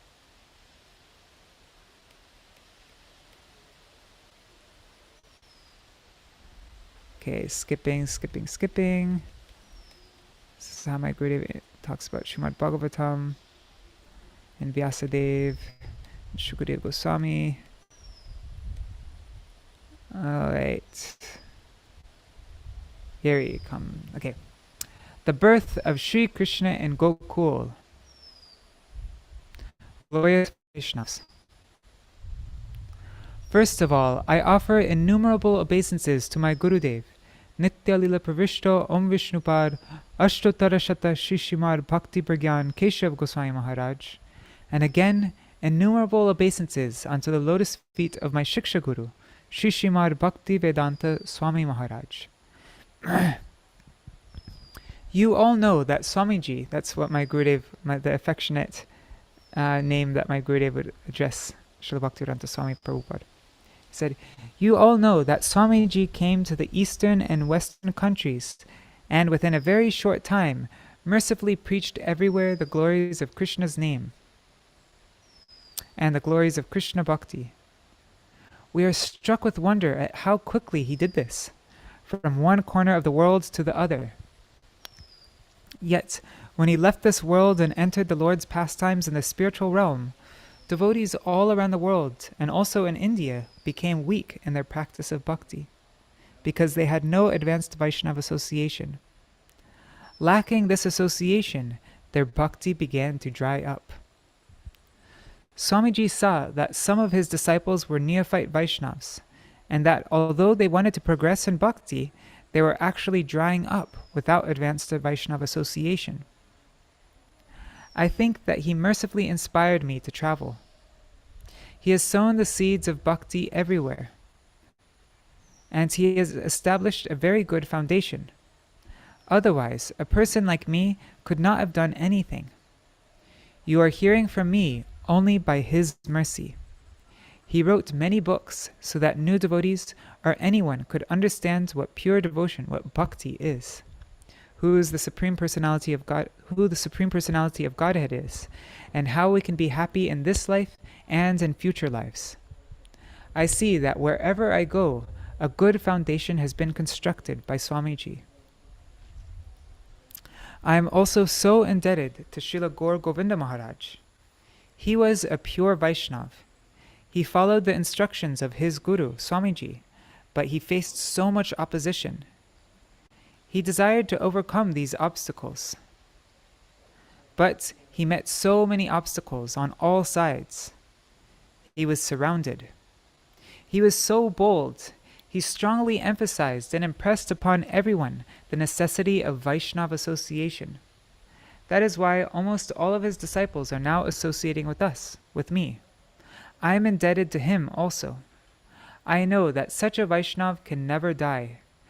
They have crossed the limitations of birth and death. They are present anywhere and everywhere. They are continuously serving their holy masters, Shri Radha Krishna and Sriman Mahaprabhu. When they see that we are preaching in the same mood, they will be very happy and will sprinkle their mercy upon us.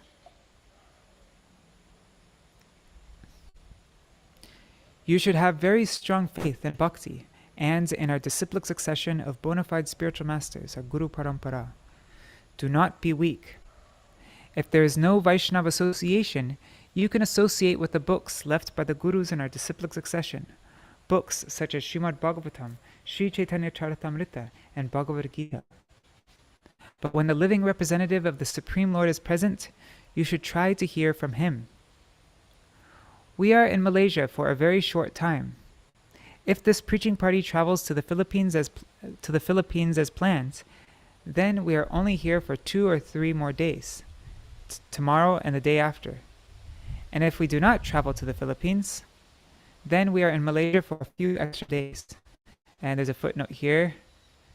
It says, the Philippines tour was later cancelled, and Srila Narayan Goswami Maharaj stayed in Malaysia for a total of 7 days. You should listen to all these discourses and then try to practice in the same manner as the Gurus in our disciplic succession and our Guru Parampara. Vyasadeva heard from Narad Rishi, and Shukadev Goswami heard from Vyasadeva, and then they practice. Our whole disciplic succession of bona fide Gurus did this. Swamiji took initiation from Srila Prabhupada Bhaktisiddhanta Saraswati, and he totally followed him. We should follow our Guru Parampara, our Guru. Do not have any doubt about this. I was going to explain the 10th canto of Srimad Bhagavatam, but you should also know about the character of Dhruva, of Prahlad, of Ajamil, of Bharat Maharaj, and Chitraketu Maharaj, as described in the other 9 cantos. For a spiritual practitioner, the example of their character is very powerful. Ajamil was a wretched and characterless person. He took wine and even committed murder. There is no sin he did not commit. Yet, by uttering Narayan, a name of the Supreme Lord, he was purified, and he went to the spiritual realm of Vaikuntha. There is no doubt that anyone who chants the names of the Lord, Rama, Narayan, Nrsimha, and especially Krishna, will develop bhakti. But he should chant these names with honor, from the very core of his heart, and without any doubt. Of course, he will have to give up some things. He will have to follow 4 basic principles. What are they? Dyutam panam striya suna yatra dharmash chaturvida, at Srimad Bhagavatam 1:1738. Brajanath Prabhu explains, my Gurudev has Brajanath Prabhu stand up and explain. He says, 1. No illicit association with the opposite sex. 2. No meat eating, fish or eggs. 3. No intoxicants like tobacco, wine, etc. And 4. No gambling. Srila Narayan Goswami Maharaj. No kind of gambling. 4 principles. However, if you do not practice bhakti, and if you do not chant and remember, then following these principles is of no use. By associating with Vaishnavas, by and by, you can give up these unfavorable activities. Vaishnava association is very essential.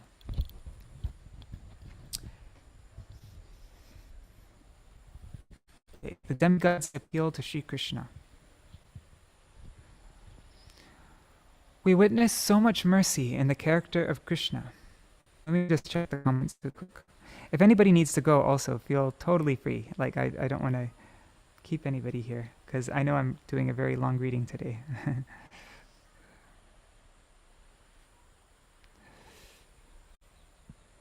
Okay, the demigods appeal to Śrī Kṛṣṇa. We witness so much mercy in the character of Kṛṣṇa. Once the earth goddess took the form of a cow, and weeping, she went to the demigods and goddesses. She said, "I cannot tolerate the weight of all these bogus, sinful people," she said. "They are unaware of their eternal nature, and they are like demons. They do not know they do not know the religion of the soul. And they think, we are monarchs of all." Who were these sinful, bogus people? Jarasandha, Duryodhan, Aghasura, Bakasura, Shishupal, Dantavakra, Pondraka Vasudev, Kalyavan, and especially Kamsa. They were always eating, drinking, and mating, nothing else. They had no spiritual goal, and they did anything to be happy. They took fish, meat, and wine, and they did any worldly act. As a result, they began to forget that they are the soul, that they are part and parcel of Kṛṣṇa and his eternal servant. The general populace became influenced by these persons and also became like them. Therefore, the earth goddess approached the demigods, weeping. The demigods and demigoddesses could not think of any solution, so all of them, along with the earth goddess, went to Lord Brahma and Lord Shiva. They too could not give them any remedy. At last, Brahma took them all to the milk ocean, and there he began to meditate on Garbhodakṣayi Vishnu, an expansion of Kṛṣṇa.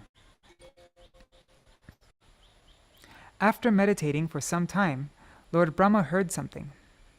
Garbhodakṣayi Vishnu was telling him, "I know everything. My master, the Supreme Personality of Godhead, Kṛṣṇa, has ordered me to give this message to you, which you should share with the other demigods. Very soon, Kṛṣṇa will come to earth and do what the earth goddess was once done. All the bogus persons and demons who do not believe in God and the Vedas, and the fundamental nature of the living entity, or in the principles of bhakti, will soon be destroyed. Kṛṣṇa will soon appear in the Yadu dynasty. All of you demigods should take birth in that dynasty also, either in Vraj or in Mathura. Your wives should also take birth in the Yadav dynasty, or they should take birth as the gopis of Vraj and serve Srimati Radhika." Lord Brahma repeated what he had heard from Garbhodakṣayi Vishnu to all the demigods present, and then he repeated that to everyone present, and then everyone returned to their respective abodes.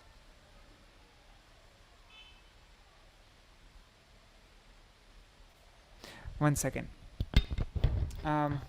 I just remembered that I had a meeting scheduled with somebody. I just need to cancel it. It'll take me 1 second to do this. You can see this service I use. It's called FocusMate. And anyways, just take 1 second. I'll meet with them at 9:30. Cancel. All right.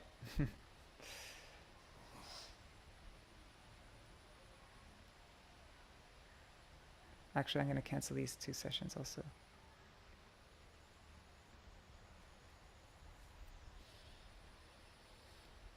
Okay, sorry about that. Okay. Jarasandha, Kamsa, Ravan, Duryodhan, and all other demons only engaged their senses in worldly pursuits. They did not believe that they are a soul, part and parcel of Kṛṣṇa. They thought they could be happy solely by indulging in different forms of material pleasures, like associating with women, acquiring wealth and reputation, and by controlling others with their power. Kṛṣṇa came to establish the process of self-realization for the age, the Yuga Dharma. Do you know about the Yuga Dharma? Within the material creation, there are 4 periods of time known as yugas. There's Satya Yuga, Treta Yuga, Dwapara Yuga, and Kali Yuga. Each of these 4 yugas has a specific prescribed spiritual practice. In Satya Yuga, all persons were very religious-minded, and they were always meditating on the Supreme Lord. There were also demons in Satya Yuga, such as Hiranyaksha and Hiranyakashipu, but they were rare. In Treta Yuga, the Yuga Dharma was to perform fire sacrifices, as Lord Ramachandra did, for the welfare of the whole world. In Dwapara Yuga, the Yuga Dharma was to serve the deities in the temple. And in the present Yuga, Kali Yuga, the Yuga Dharma is congregational chanting of the holy names of the Lord. Krishna came to the material world for many reasons, one of them being to establish the Yuga Dharma. What was the Yuga Dharma at the time of Krishna's appearance in Dwapara Yuga? It was deity worship. But what is real Dharma? Real Dharma refers to the eternal nature or occupation of the soul. Krishna established this by speaking Bhagavad Gita. Within Srimad Bhagavatam, in chapters such as Uddha Samvad, Krishna established that the living entity's intrinsic nature is to love God. Srimad Bhagavatam is the gist of all the Vedas, Upanishads, Puranas, Ramayana, and Mahabharata. Can you believe there's like a whole, that there's, the idea is being spread around in our Gaudiya Vaishnava family that this is not true, that they say that actually the intrinsic nature of living entities isn't to love God. There isn't actually any, anyways, whatever. Sorry, I'm going off topic. So this is the essence of all the scriptures. In Srimad Bhagavatam, it is said that Krishna is the supreme personality of Godhead and our highest object of worship, and that Vrindavan, his holy abode, is non-different from him. The method of worship of the milkmaids of Vraj, the gopis, is the best of all methods of worship. Śrī Chaitanya Mahaprabhu himself has accepted these conclusions.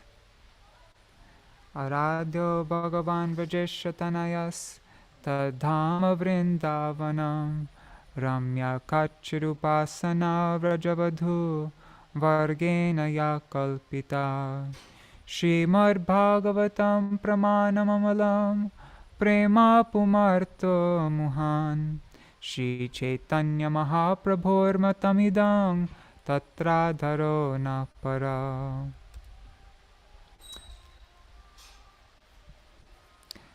Śrī Krishna is the son of the king of Vraj. Śrī Krishna, the son of the king of Vraj, is our exclusive object of worship and love. In the same way that he is worshipful, so is his transcendental abode, Śrī Vrindavan Dham.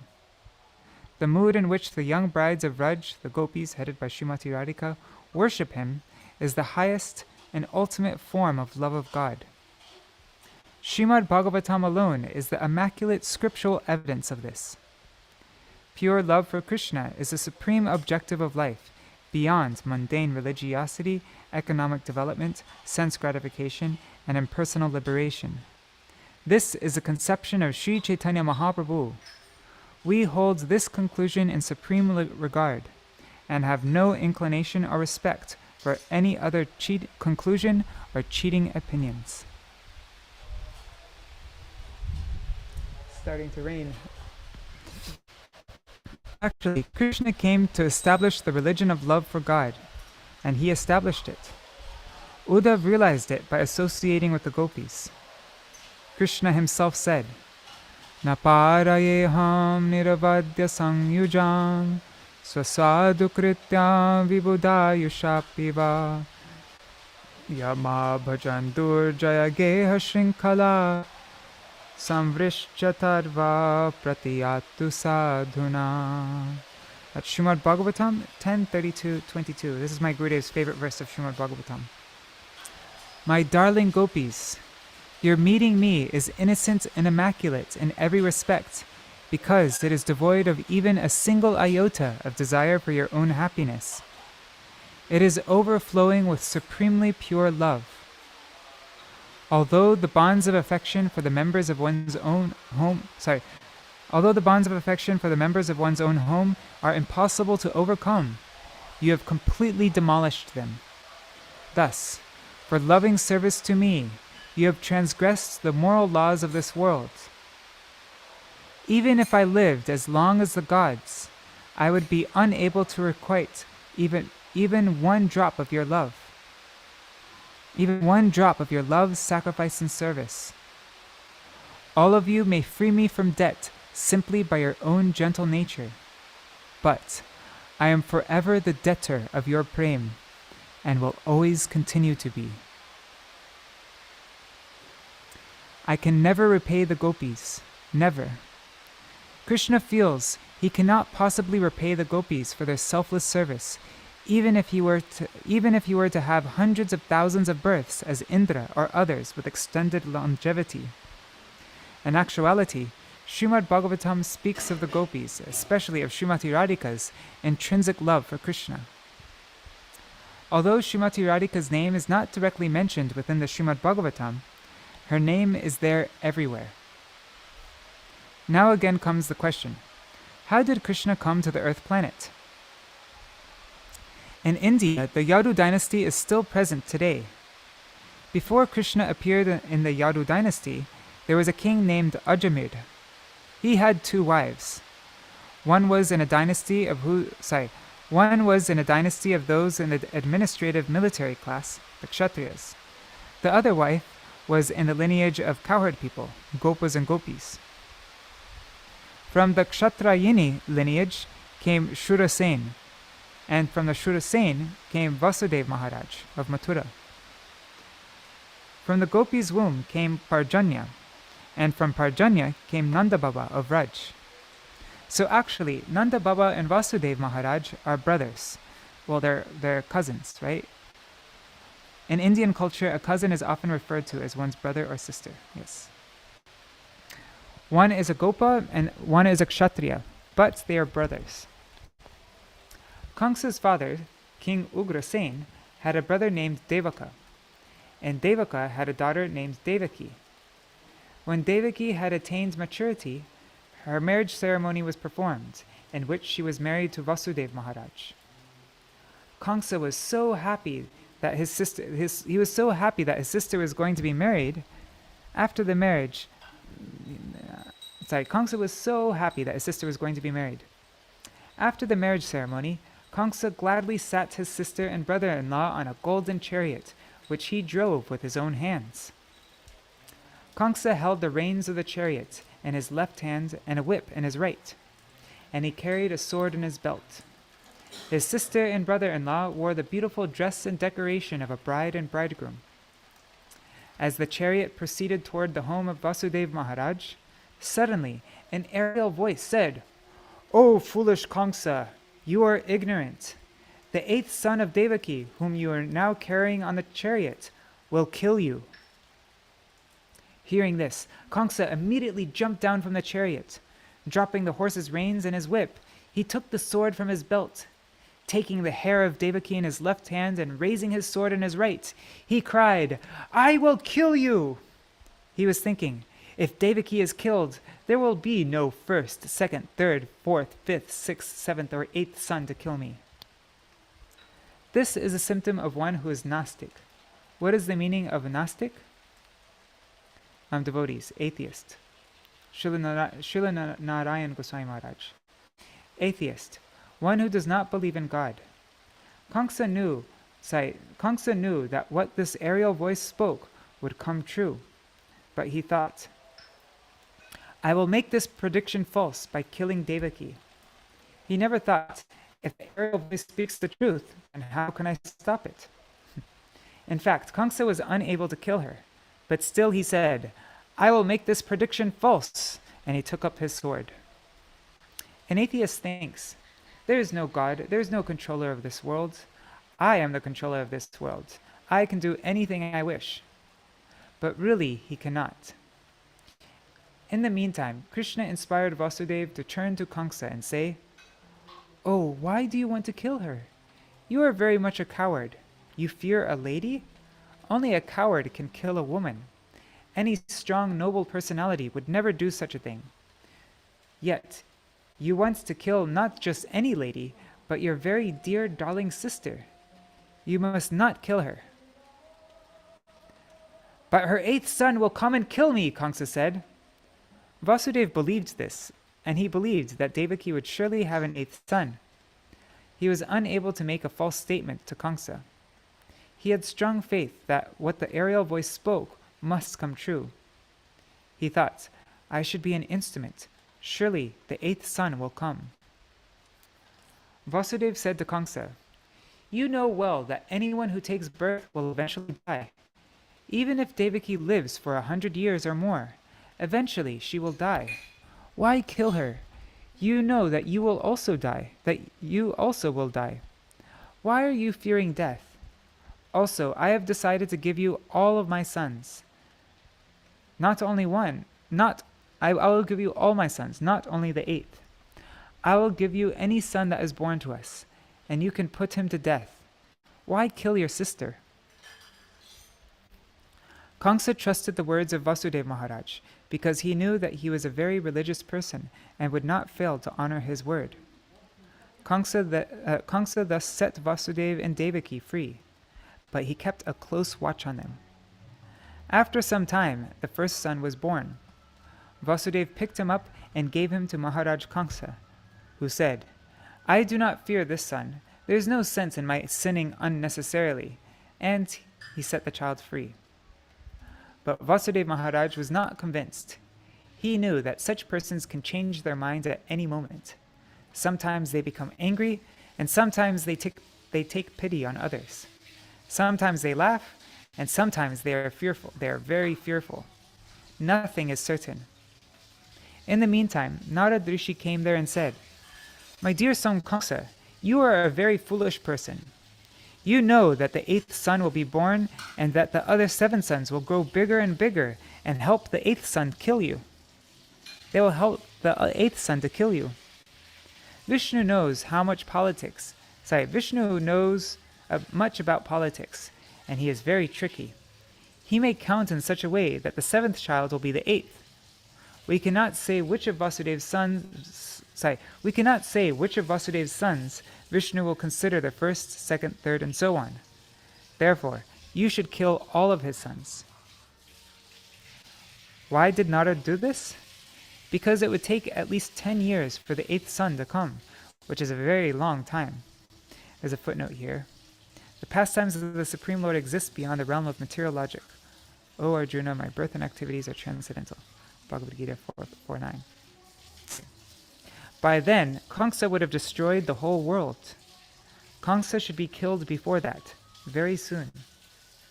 Narad desired that the sons of Devaki quickly take birth and perish, so that Krishna would soon come and kill Kamsa. Narad also said to Kamsa, I have heard in a meeting of the demigods that they are making a clique to oppose you. Actually, the entire Yadav dynasty are demigods, and the wives of the demigods have become wives of the Yadavas. All will help him to kill you. Kamsa became furious. He trusted Narad Rishi. He considered him his guru, and was certain he knew everything. Narad Rishi left, and Kamsa called for the return of Vasudeva Maharaja's first son. He then killed him, smashing him onto a stone. When the first 6 sons of Vasudeva Maharaj were killed, what happened?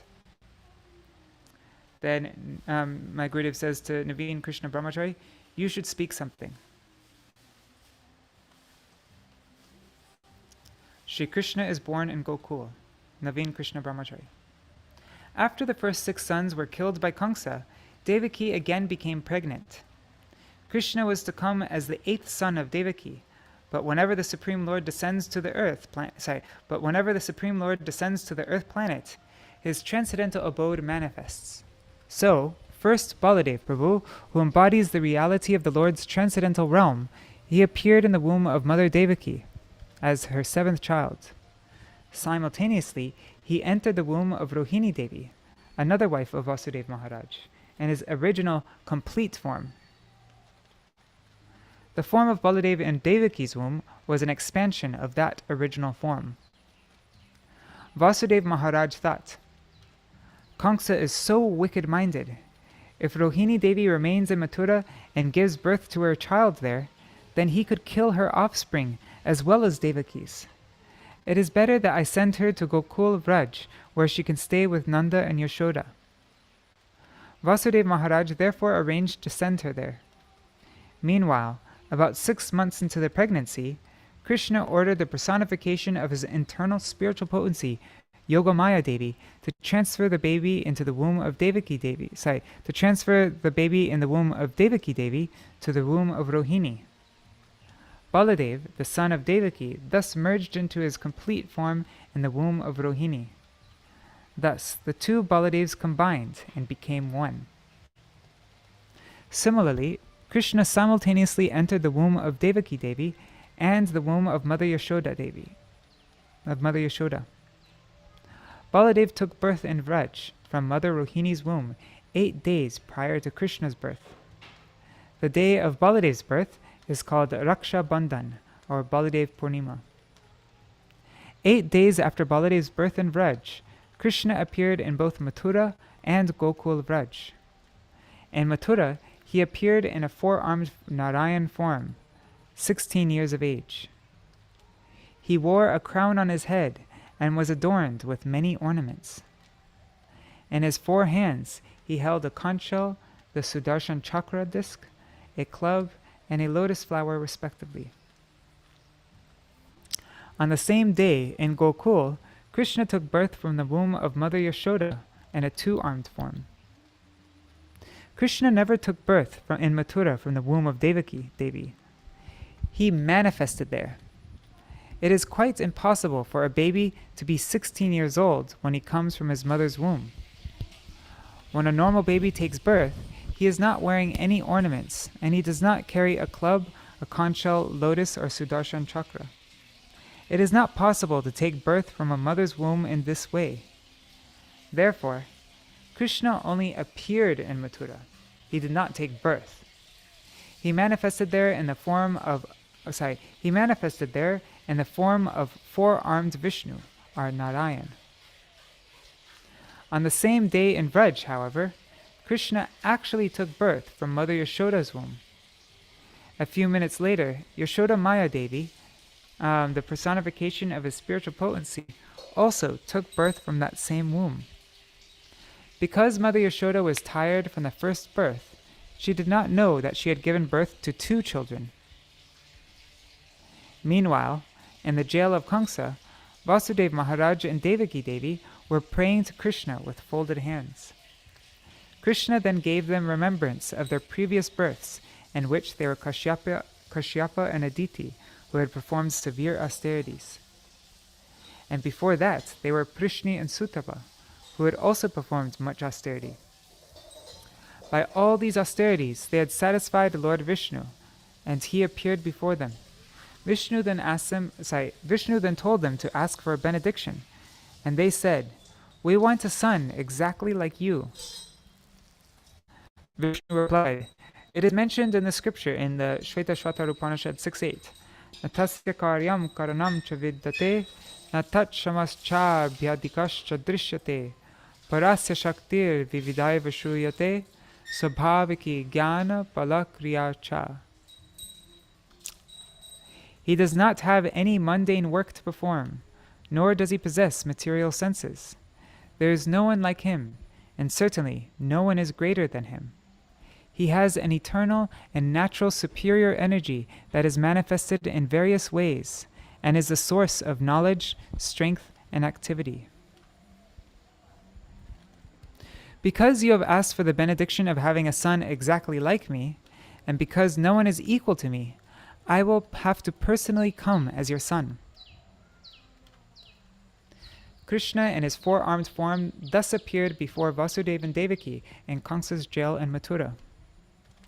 He summons the influence of Yogamaya, and at once a parental mood came into the heart of Vasudeva and Devaki, overcoming their mood of awe and reverence. They prayed to him, "Babhuva prakrita shishu," please be like a worldly child so that we can protect you. That's Srimad Bhagavatam 10.3.46. The Lord then withdrew his 4-armed form and appeared before them with 2 arms, like an ordinary child. Krishna ordered Vasudeva, "Take me to Gokul, Vraj." Previously, Vasudeva Maharaj had said to Kamsa, "I promise that I will give you all of my sons." But when Krishna himself appeared as his son, and ordered Vasudeva to take him to Gokul, Vasudeva Maharaj did just that, thereby breaking his promise to Kamsa. We may ask, is such dishonest behavior religious? Krishna has said, "Man nimittam kritam papam api dharmaya kalpate." It's from the Padma Puran. This means that if a person performs any sinful activity not for his own benefit, but for Krishna's, or because Krishna has ordered him to, then that is real religion. It is the best religion, because Krishna is truth. The demigods are praying to Krishna in the Srimad Bhagavatam, Canto 10, Chapter 2, Verse 26. Satyavratam satyaparam trisatyam satyasya yonam nihitam jasatye satyasya satyam vitasatya netram satyatmakam tvam sharanam prapanna. O Bhagavan, whatever you desire becomes reality. You are true to your vow because you are responsible for manifesting your own desires. Truthfulness means to attain you, and therefore you are the supreme truth. You are unchanged during creation, maintenance, and destruction. You are truth itself.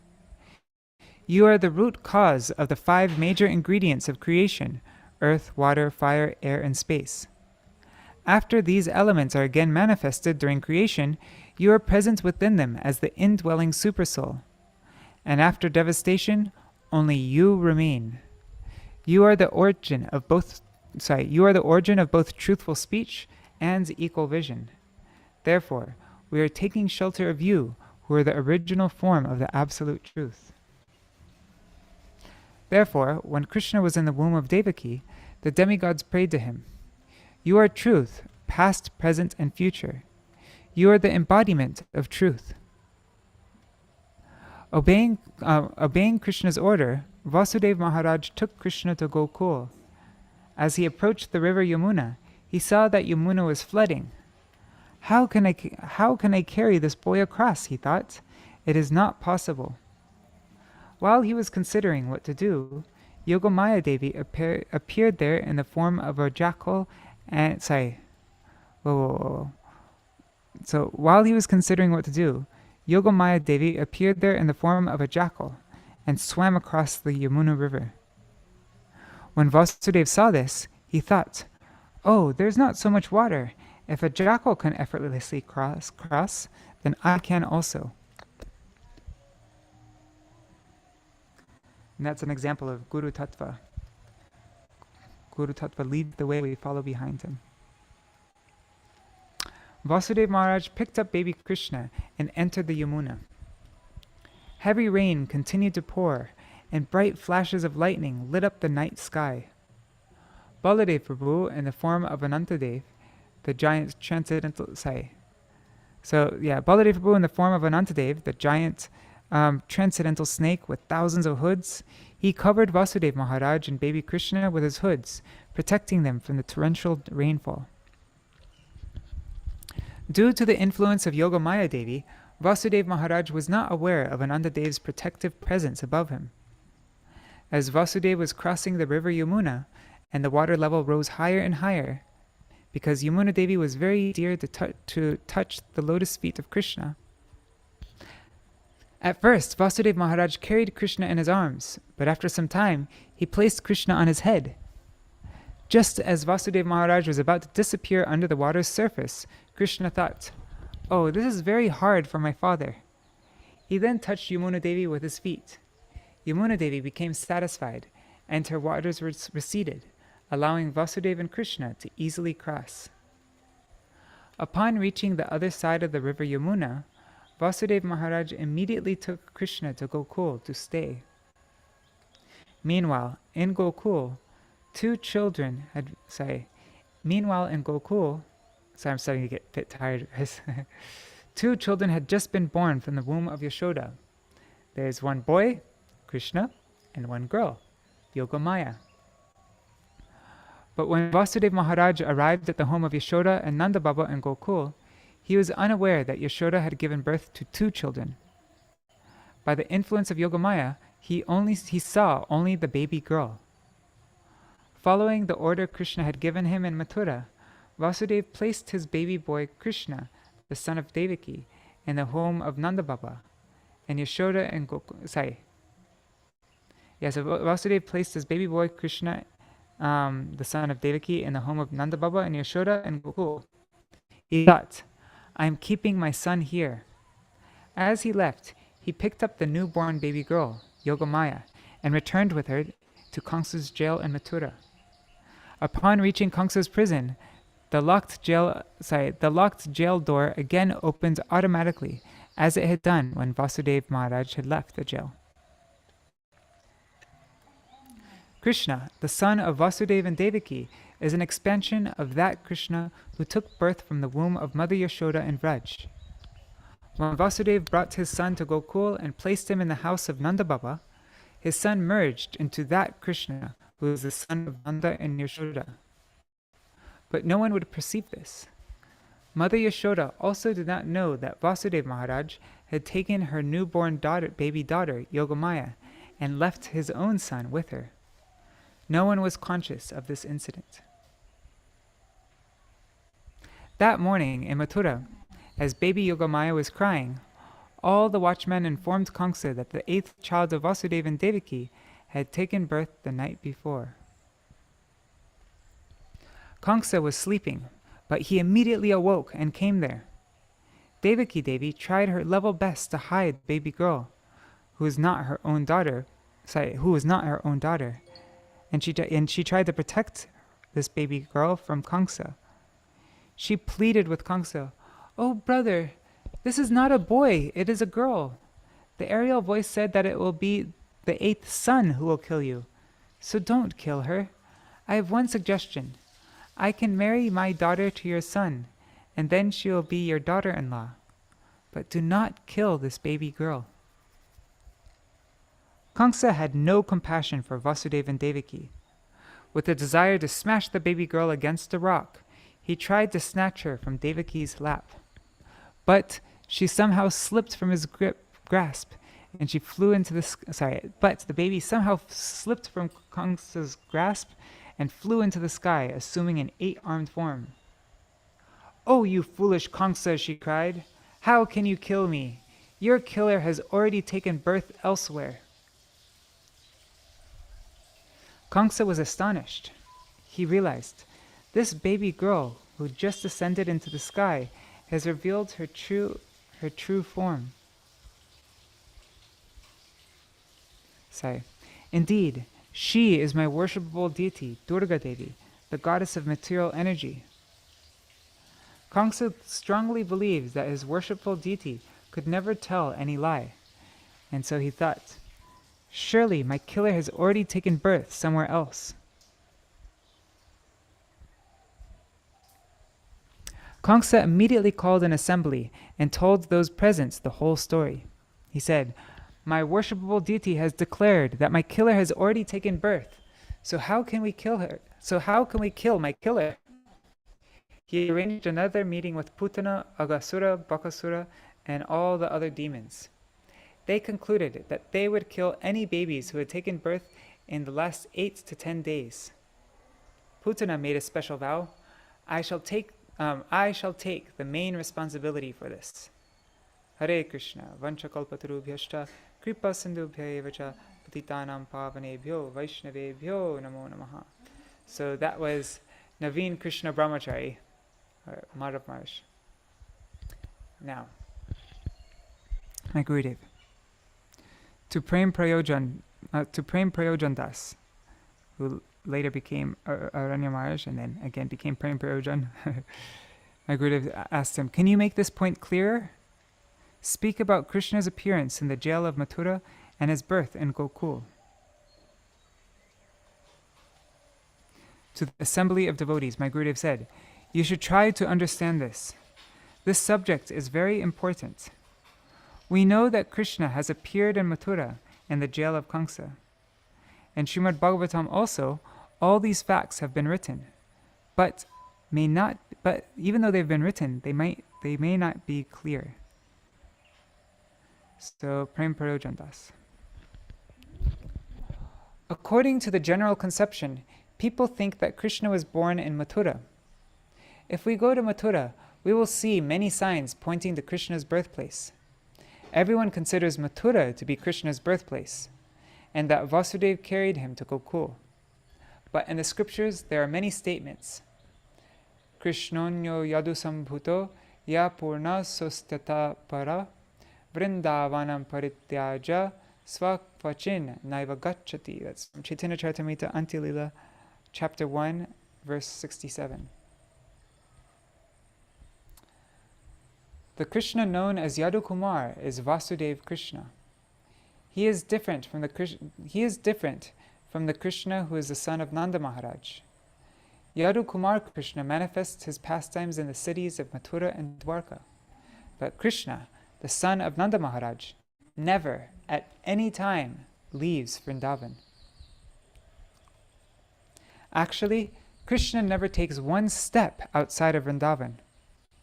But if Krishna is always in Vrindavan and never leaves, how can it be that he was born in Mathura?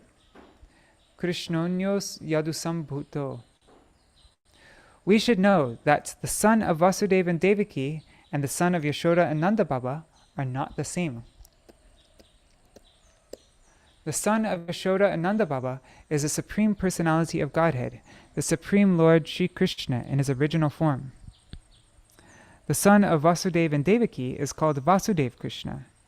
He is an expansion of Yashoda Nandan Krishna, Krishna the son of Yashoda, who is the original form of Krishna. Therefore, Vasudeva Krishna, who appeared in Kamsa's prison cell to Vasudeva and Devaki, was the expansion of Krishna, the son of Yashoda. Srila Narayan Goswami Maharaj. Is there any difference between an explanation of Krishna and the root, the original Krishna? Sorry, did I say explanation? I meant to say, is there any difference between an expansion of Krishna and the root, the original Krishna? Prem Prayojandas. In the Brahma Samhita, it is stated, Advaitam Achyutam Anadim Anantarupam. All forms of the Lord are one. By authentic philosophical conclusions, by established truths, they are all one. This is called Vishnu Tattva. Oh, wow, it's almost... okay.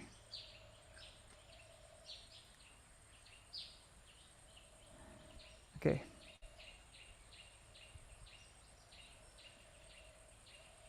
Sorry, so I needed to cancel one of my meeting things. So in the Brahma Samhita it is stated, Advaitam Achyutam Anadam Anantarupam. All forms of the Lord are one. By authentic philosophical conclusions, by established truths, they are all one. This is called Vishnu Tattva. Srila Narayan Goswami Maharaj. You should not say that Krishna the son of Nanda and Yashoda and Krishna the son of Vasudeva and Devaki are different. If you say this, all will criticize you. Prem Prayojandas. It is not that they are different, they are one. Advaitam Achyutam Anadim Anantarupam. All the unlimited forms of Vishnu are one. To use the word difference is not right here, as Srila Gurudev has corrected me. The actual word is Vaishishta, is a speciality. There is some speciality in each form. Siddhantatas tvabhedepi Śrī Kṛṣṇa Swarupayo Rasenot Krishyate Krishna Rupam Esha Rasastiti. That's Bhakti Rasamrita Sindhu 1-59. According to transcendental realization, there is no difference between the forms of four-armed Narayan and two-armed Krishna. Yet, in Krishna, there is a special transcendental attraction due to the conjugal mellow, and consequently, he surpasses Narayan. This is the conclusion of transcendental mellows. According to established philosophical conclusions, all Vishnu Tattva, plenary manifestations of the Supreme Lord, are one.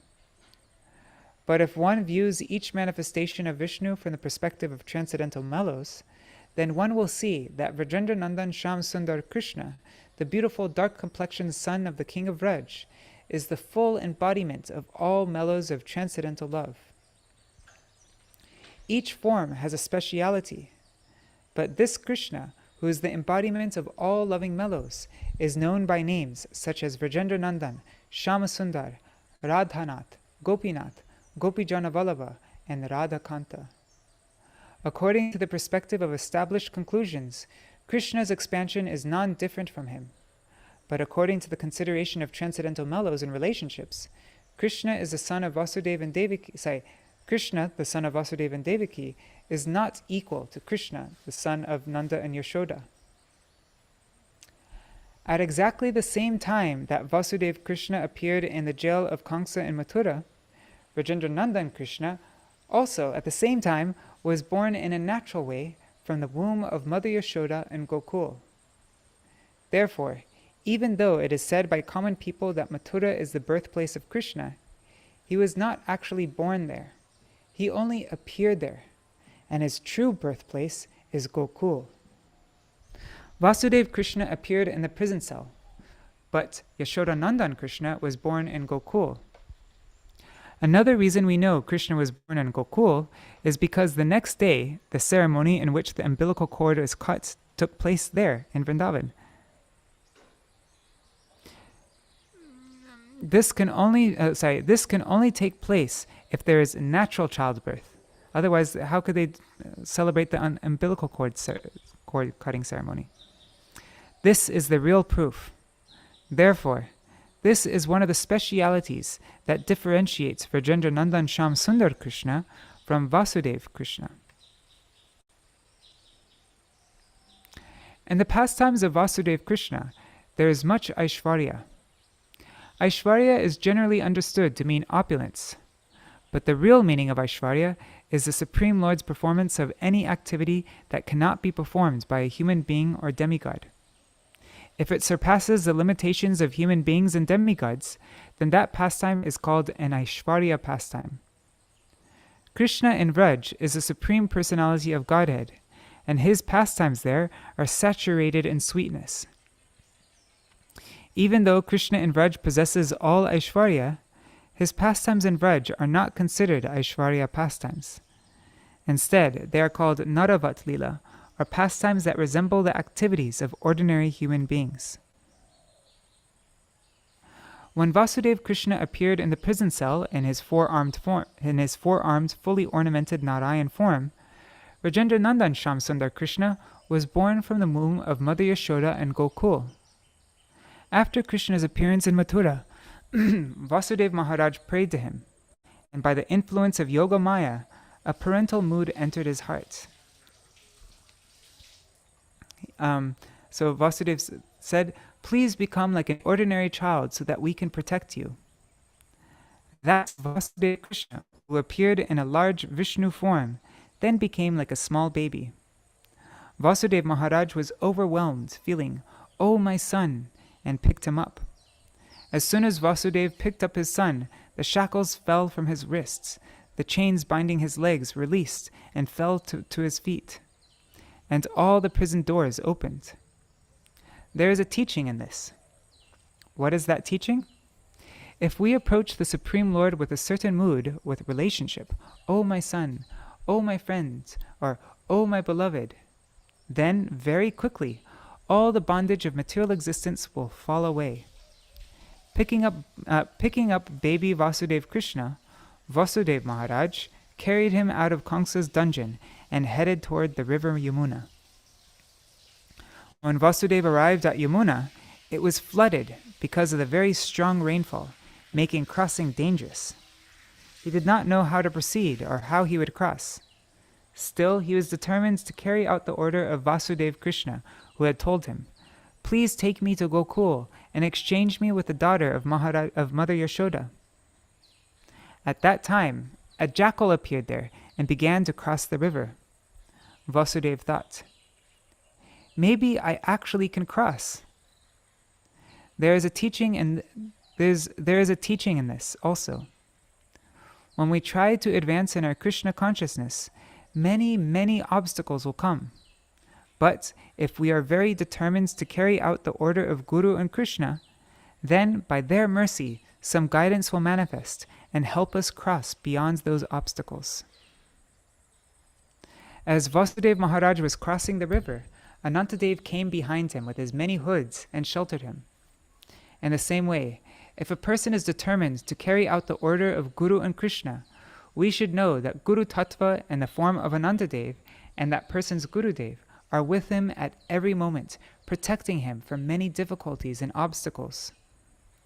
When Vasudeva arrived in Gokul, he approached Rajendra Nandan, Shyam Sundar and Yogamaya, who had been born at the same time. It is understood that Mother Yashoda had given birth to twins, one boy and one girl. The boy was the original Krishna, and the girl was Yogamaya Devi. Vasudeva Maharaj did not see the original Krishna. He merely came and placed his child Vasudeva Krishna on the bed, and this Vasudeva Krishna merged into the body of the original Supreme Personality of Godhead, Yashoda Nandan Krishna. He then picked up the newborn baby girl Yogamaya Devi and carried her back to Mathura. And then he ends Vanchakalpatarubhyascha Kripasindubhyevacha Patitanam Pavanebhyo Vaishnavebhyo Namo Namaha. Srila Narayan Gosai Maharaj. To a nearby devotee, my Gurudev says, "Can you say the name of the father and mother of Krishna?" Then the devotee says, "Nanda Maharaj and Yashoda." Then Srila Narayan Gosai Maharaj, "Not Vasudeva?" Devotee, "No." Then Srila Narayan Gosai Maharaj, "This is wrong. You should reconcile this, because he is also the son of Vasudeva and Devaki. If you do not reconcile this, then Srimad Bhagavatam will be considered incorrect." Now my Gurudev now Govind Bhakata Brahmachari, who is now known as Sripad Bhaktivedanta Ashram Maharaj, he said, "In the Srimad Bhagavatam, it is stated that Krishna is the son of Devaki. We accept this statement from Srimad Bhagavatam as fact. But then, how can we understand the statements of Prem Prayojan Prabhu and Naveen Krishna Prabhu that Krishna is actually the son of Mother Yashoda? Actually, he is the son of both Mother Yashoda and Devaki Devi." Srila Narayan Gosai Maharaj. The question arises whether or not Devaki had any pregnancy. Was there anyone in her womb? Govinda Bhakata Brahmachari. Yes. Srila Narayan Gosai Maharaj. Who was in her womb? Was it not Krishna? Devaki had a child in her womb for 8 months. How did that child get there? In this world, a child comes into the womb from husband to wife. But in this instance, there is no such process. Vasudeva Maharaj recited a mantra, Om Namo Bhagavate Vasudevaya. By this mantra, Krishna entered the womb of Devaki. Vasudeva spoke the mantra in the ear of Devaki, just as Gurudev gives mantra to his disciple, by which Krishna comes in our womb, in other words, our heart. In the same way, by Vasudeva Maharaj speaking this mantra, Krishna came as transcendental sound. Krishna is the same transcendental sound. Krishna is the same transcendental sound. He entered the womb of Devaki. But who was he? He was Narayan Tattva. Lord Narayan had given a benediction to Devaki and Vasudeva in their previous life as Kashyapa and Aditi, and also in their prior births as Vrishni and Sutapa. Kashyapa and Aditi had wanted a son like him. Like whom? Like four-armed Narayan. Narayan came and said, "There is no one equal to me, and so I myself will have to enter your womb." That very Narayan, the expansion of Krishna, the Supreme Personality of Godhead, Rajendra Nandan, entered the womb of Devaki Devi.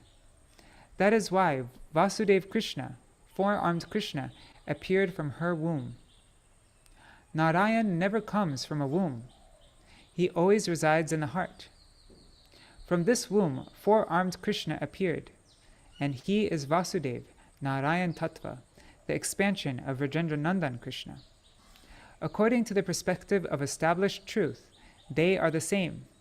Yet, there are specialities in each of them. Who was in the womb of Mother Yashoda? In their previous birth, Yashoda and Nanda Baba were Drona and Dhara. In that life, they performed many austerities and worshipped Brahma, the creator of the material universe. Brahma is a devotee of Kṛṣṇa, and he knew that Kṛṣṇa is the eternal son of Nanda and Yashoda. While in trance, Brahma saw that very soon Kṛṣṇa would enter the womb of Yashoda. Brahma gave a benediction to Drona and Dhara. You will possess so much parental love and affection for Kṛṣṇa that he will enter your womb as your son. Therefore, Kṛṣṇa himself, the Supreme Personality of Godhead, who possesses all sweetness and all majesty and opulence, entered the womb of Mother Yashoda. Kṛṣṇa appeared in Mathura and took birth in Gokul on the same day, at the very same time, at midnight, on the 8th day of the lunar cycle in the month of Bhadra, that's August-September, that's this month. In Mathura, he appeared in a four-armed form as a 16-year-old boy with 4 hands holding Sudarshan Chakra, a club, lotus, and conch. But in Gokul, he was born with 2 arms, like an ordinary baby, with no hair or ornaments, nothing.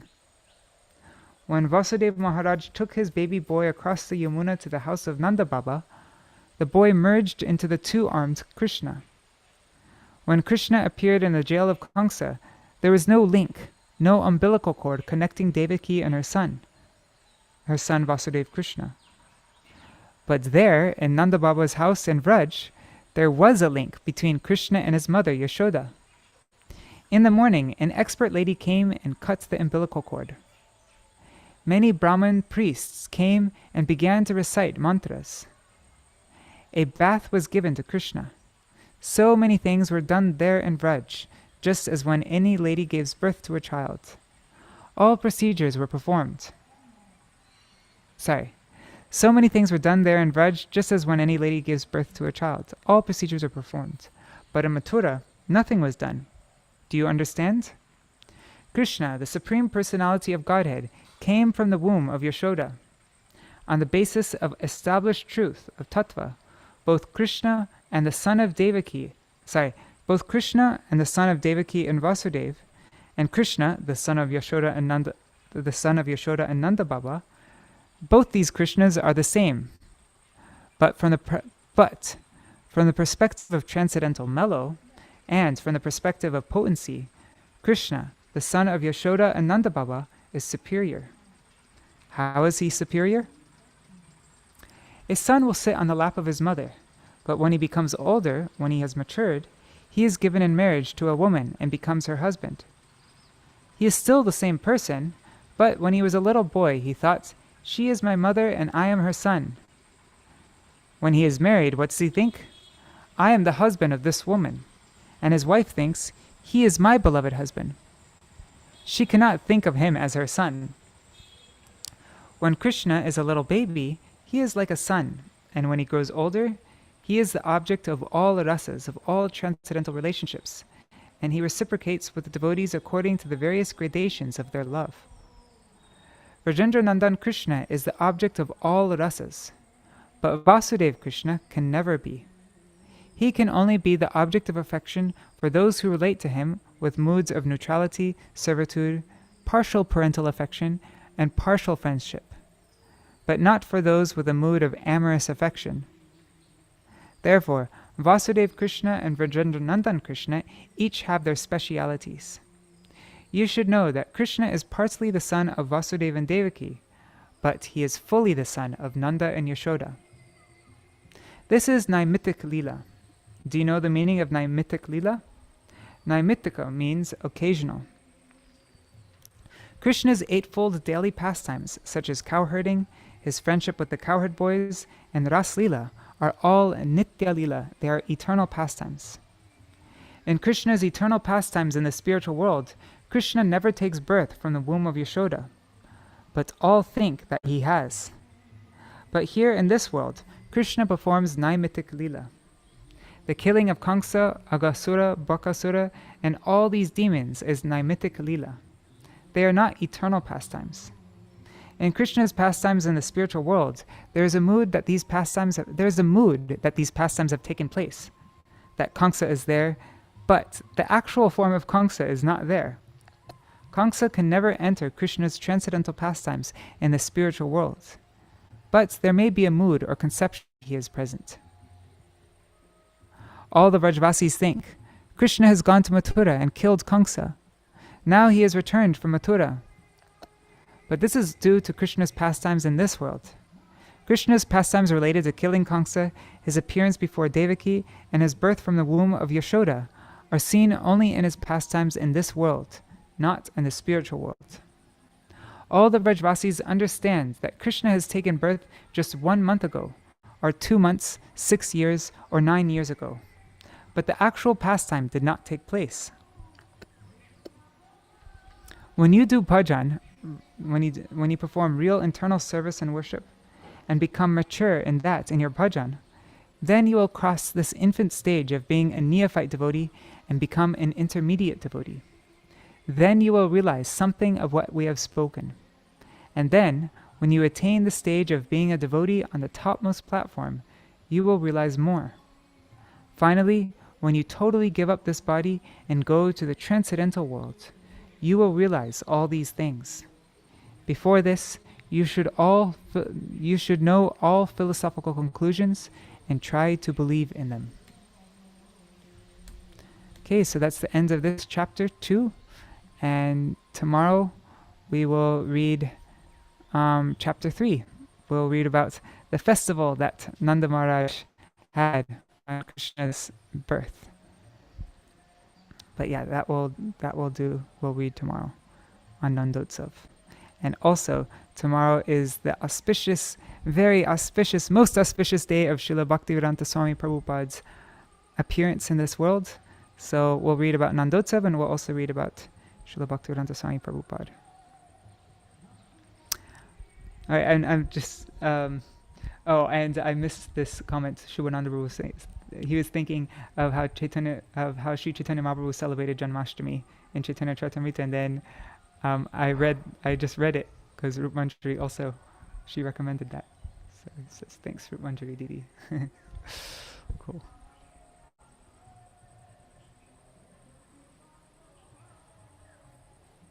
All right, so let's see if anybody's left. This is a very long program, almost 3 hours, I think, right? Let's see how many people are left. Oh, wow, there's 11 people there. Amazing. Haribol Damodar Priya Didi. And Jagadish Pandit Prabhu. I am reading from this book. It used to be called Damodar Leela Madhuri, and then it was published again as Krishna, Lord of Sweetness. This is Gurudev's class that he gave in Malaysia in 1998.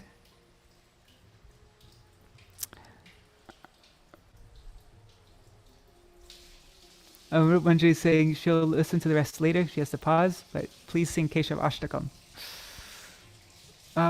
The thing is, actually, I would love to sing Keshav Ashtakam, but the thing is, I think we might be starting kirtan in our mat in about 14 minutes from now. And so I have to ride my bicycle over there and go for that program. Yeah, we're going to do in Keshavji Gaudiya Math, in Bon Maharaj's room, Padmanabha Maharaj, we're going to do a program with Padmanabha Maharaj, and we'll probably read for many hours. We did that on Nrsimha Chaturdashi. We read like most of the 7th canto. It went on for maybe, 4.5 hours or something like that. And so I think we're going to do the same thing today. And that starts soon, so I'm going to just do a short kirtan and then go for that program. Okay. 1 second. I've been going from, right now it's nearly 10 o'clock, and I've been going from 5:15 this morning, nonstop. My voice is starting to get a little bit tired.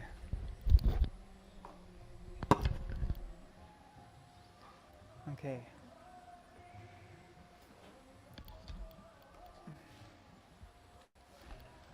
Krishna Govinda Govinda Gopala. Krishna Govinda Govinda Gopala.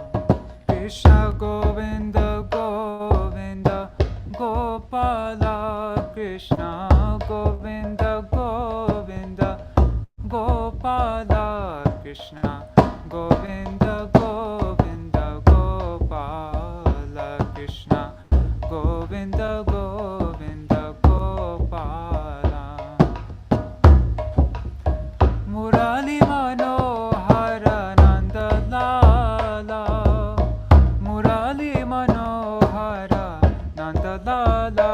Krishna Govinda Govinda Gopala.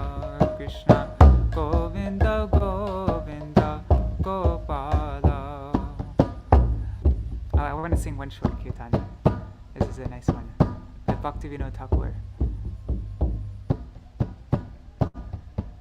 What is it? Radha.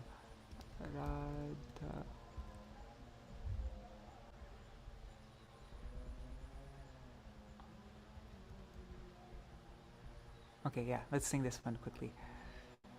Radha. This is by Bhaktivinoda Thakur. Radha Vallabha Radha Vinod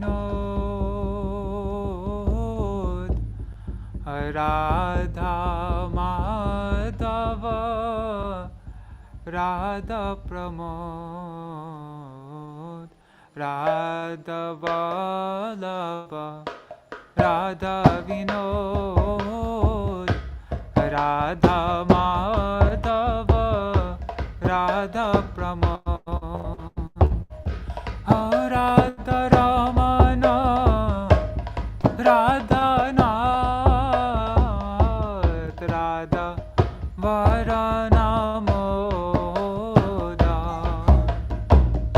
Radha Ramana Radha Nath Radha Varanamoda Radha Rasika Radha Kant Radha Milanamoda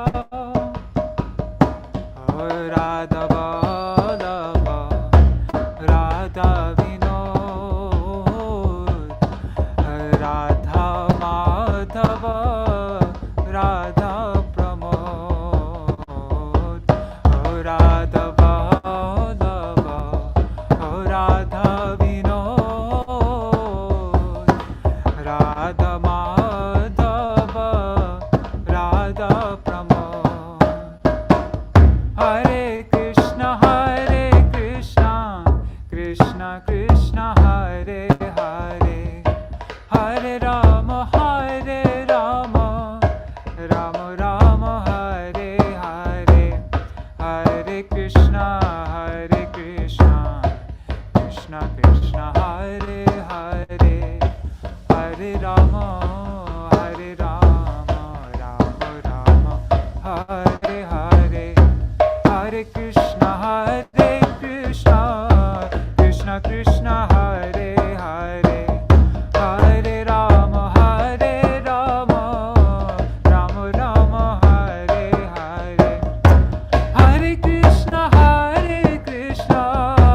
Krishna Krishna Hare Hare Hare Rama Rama Rama Hare Hare Hare Krishna Krishna Krishna Hare Hare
Jai Shri Guru-varga Giridhari Shri Radha Vinod Bihari Ju Ki Jai. Shri Govinda Gopinath Maran Mohan Ju Ki Jai. Nitya Lila Pravishtam Vishnupad Ashtatarashata Shishimar Bhakti Vedanta Narayan Gosai Maharaj Shri Guru Dev Ki Jai. Nitya Lila Pravishtam Vishnupad Ashtatarashata Shishimar Bhakti Vedanta Vaman Gosai Maharaj Ki Jai. Nitya Lila Pravishtam Vishnupad Ashtatarashata Shishimar Bhakti Vedanta Swami Maharaj Shri Prabhupada Ki Jai. Nitya Pravishtam Vishnupad Ashtatarashata Shishimar Bhakti Pragyan Keshav Gosai Maharaj Ki Jai. Nitya Pravishtam Vishnupad Ashtatarashata Shishimar Bhakti Siddhanta Saraswati Gosai Prabhupada Ki Jai. Nitya Pravishta Maha Bhagavat Shri Gaurkishora Babaji Maharaj Ki Jai. Nitya Pravishta Shri Satchidananda Bhakti Vinod Thakur Ki Jai. Nitya Pravishta Vaishnav Sarvabhauma Shri Jagannath Das Babaji Maharaj Ki Jai. Śrī Kṛṣṇa-janmāṣṭami Guru-varga Ki Jai. Śrī Rupa Sanatan Bhatta Raghunath Śrī Jeev Gopal Bhattadasa Raghunath Sharda Gosai Prabhu Ki Jai. Śrī Sarup Damodar Rai Ramanantari Śrī Gaur Parshad Vrinda Ki Jai. Namacharya Shri Haridas Thakur Ki Jai. Prem se kaho Shri Krishna Chaitanya Prabhu Nityananda Shri Advaita Gadadhar Shri Vasari Gaur Bhakta Vrinda Ki Jai. Shri Kshetra Mandala Gaura Mandala Braja Mandala Mathura Vrindavan Dham Ki Jai. Sarva Abhishta Pradata Giriraj Maharaj Ki Jai. Shri Radha Kunda Shama Kunda Ki Jai. Shri Muna Devi Ganga Devi Ki Jai. Shri Tulsi Maharani Vrinda Devi Ki Jai. Shri Bhakti Devi Ki Jai. Shri Purnamasi Yogamaya Ki Jai. Shri Gopeshwar Mahadev Ki Jai. Shri Harinam Sankirtan Ki Jai. Ananta Koti Vaishnava Vrinda Ki Jai. Shri Rajendra Nandan Sham Sundar Shri Krishna Chandra Ki Jai. Shri Nanda Nandan Shri Yashoda Nandan Ki Jai. Shri Devaki Nandan Vasudev Nandan Ki Jai. Shri Nanda Baba Yashoda Maya Ki Jai. Shri Vasudev Devaki Ki Jai. Jai Shri Vrishabhanu Nandini Shrimati Radha Thakurani Ki Jai. Shri Vrishabhanu Maharaj Kirtida Devi Ki Jai. Shri Sarva Vraja Devi Gana Ki Jai. Sarva Sakha Gana Ki Jai. Sarva Vrajavasi Gana Ki Jai. Shri Harina Shri Nanda Bhavan Ki Jai. Gokul Mahavan Ki Jai. Shri Vrindavan Dham Ki Jai. Shri Harinam Sankirtan Ki Jai. Ananta Koti Vaishnava Vrinda Ki Jai. Samagata Gaur Bhakta Vrinda Ki Jai. Grantaraj Srimad Bhagavatam Ki Jai. Samagata Gaur Bhakta Vrinda Ki Jai. Shimitai Gaur Premanande Hari Hari Bo. And all glories to and Mahaprabhu's observance of Janmashtami in Jagannath Puri Ki Jai with all his associates, which we read at the beginning. Right, Dandavat Pranams everybody. Vrindai Tulsi Devai, Priyai Keshavashacha, Krishna Bhakti Devi, Satyapatai Namo Namaha, Vansha Kalpataru Bhyascha, Kripa Sindhu Bhyaevacha, Patitanam Pavane Bhyo, Vaishnave Bhyo Namo Namaha. Dandavat Pranams everybody. So, I think we did nearly 5 hours of programs now. No, 15 minutes shy of 5 hours. What is it? We started at 5:15, went till 7, and then started this program at 7, and that went on till it's almost 10 o'clock. So yeah, 4 hours, 45 minutes. All right. Dandavat Pranams everybody. Thank you so much for sticking with me this long, and I'll see you all tomorrow to read about Srila Bhaktivedanta Swami Prabhupada, his glories, his auspicious appearance in this world, and we'll read about the festival of Nanda Maharaj, Nandotsav. Alright, and then, yeah, alright, Jai Shri Radhe, Haribol. Just quickly checking the comments before I go, and Dandavat Pranams Niri Hari Prabhu, Shubhananda Prabhu, and on YouTube and Facebook, who's all there? Jagadish Pandit Prabhu, Damodar Priya Didi, Rup Manjari Didi, Nitai, Krishna Premavati Didi, Sudevi Didi, the other Sudevi Didi, Kishore Mohan Sudevi, and Sudevi, disciple of Srila Bhakti Vigyan Bharati Goswami Maharaj, Seshwari Mataji, Govinda Saha, Ganga Mataji, and anybody else who's watching. Please accept my pranams. See you all tomorrow. I hope you all have a wonderful, blissful, ecstatic Janmashtami Mahotsav. And yeah, Jai Shri Radhe. Haribol Shubhanam Prabhu.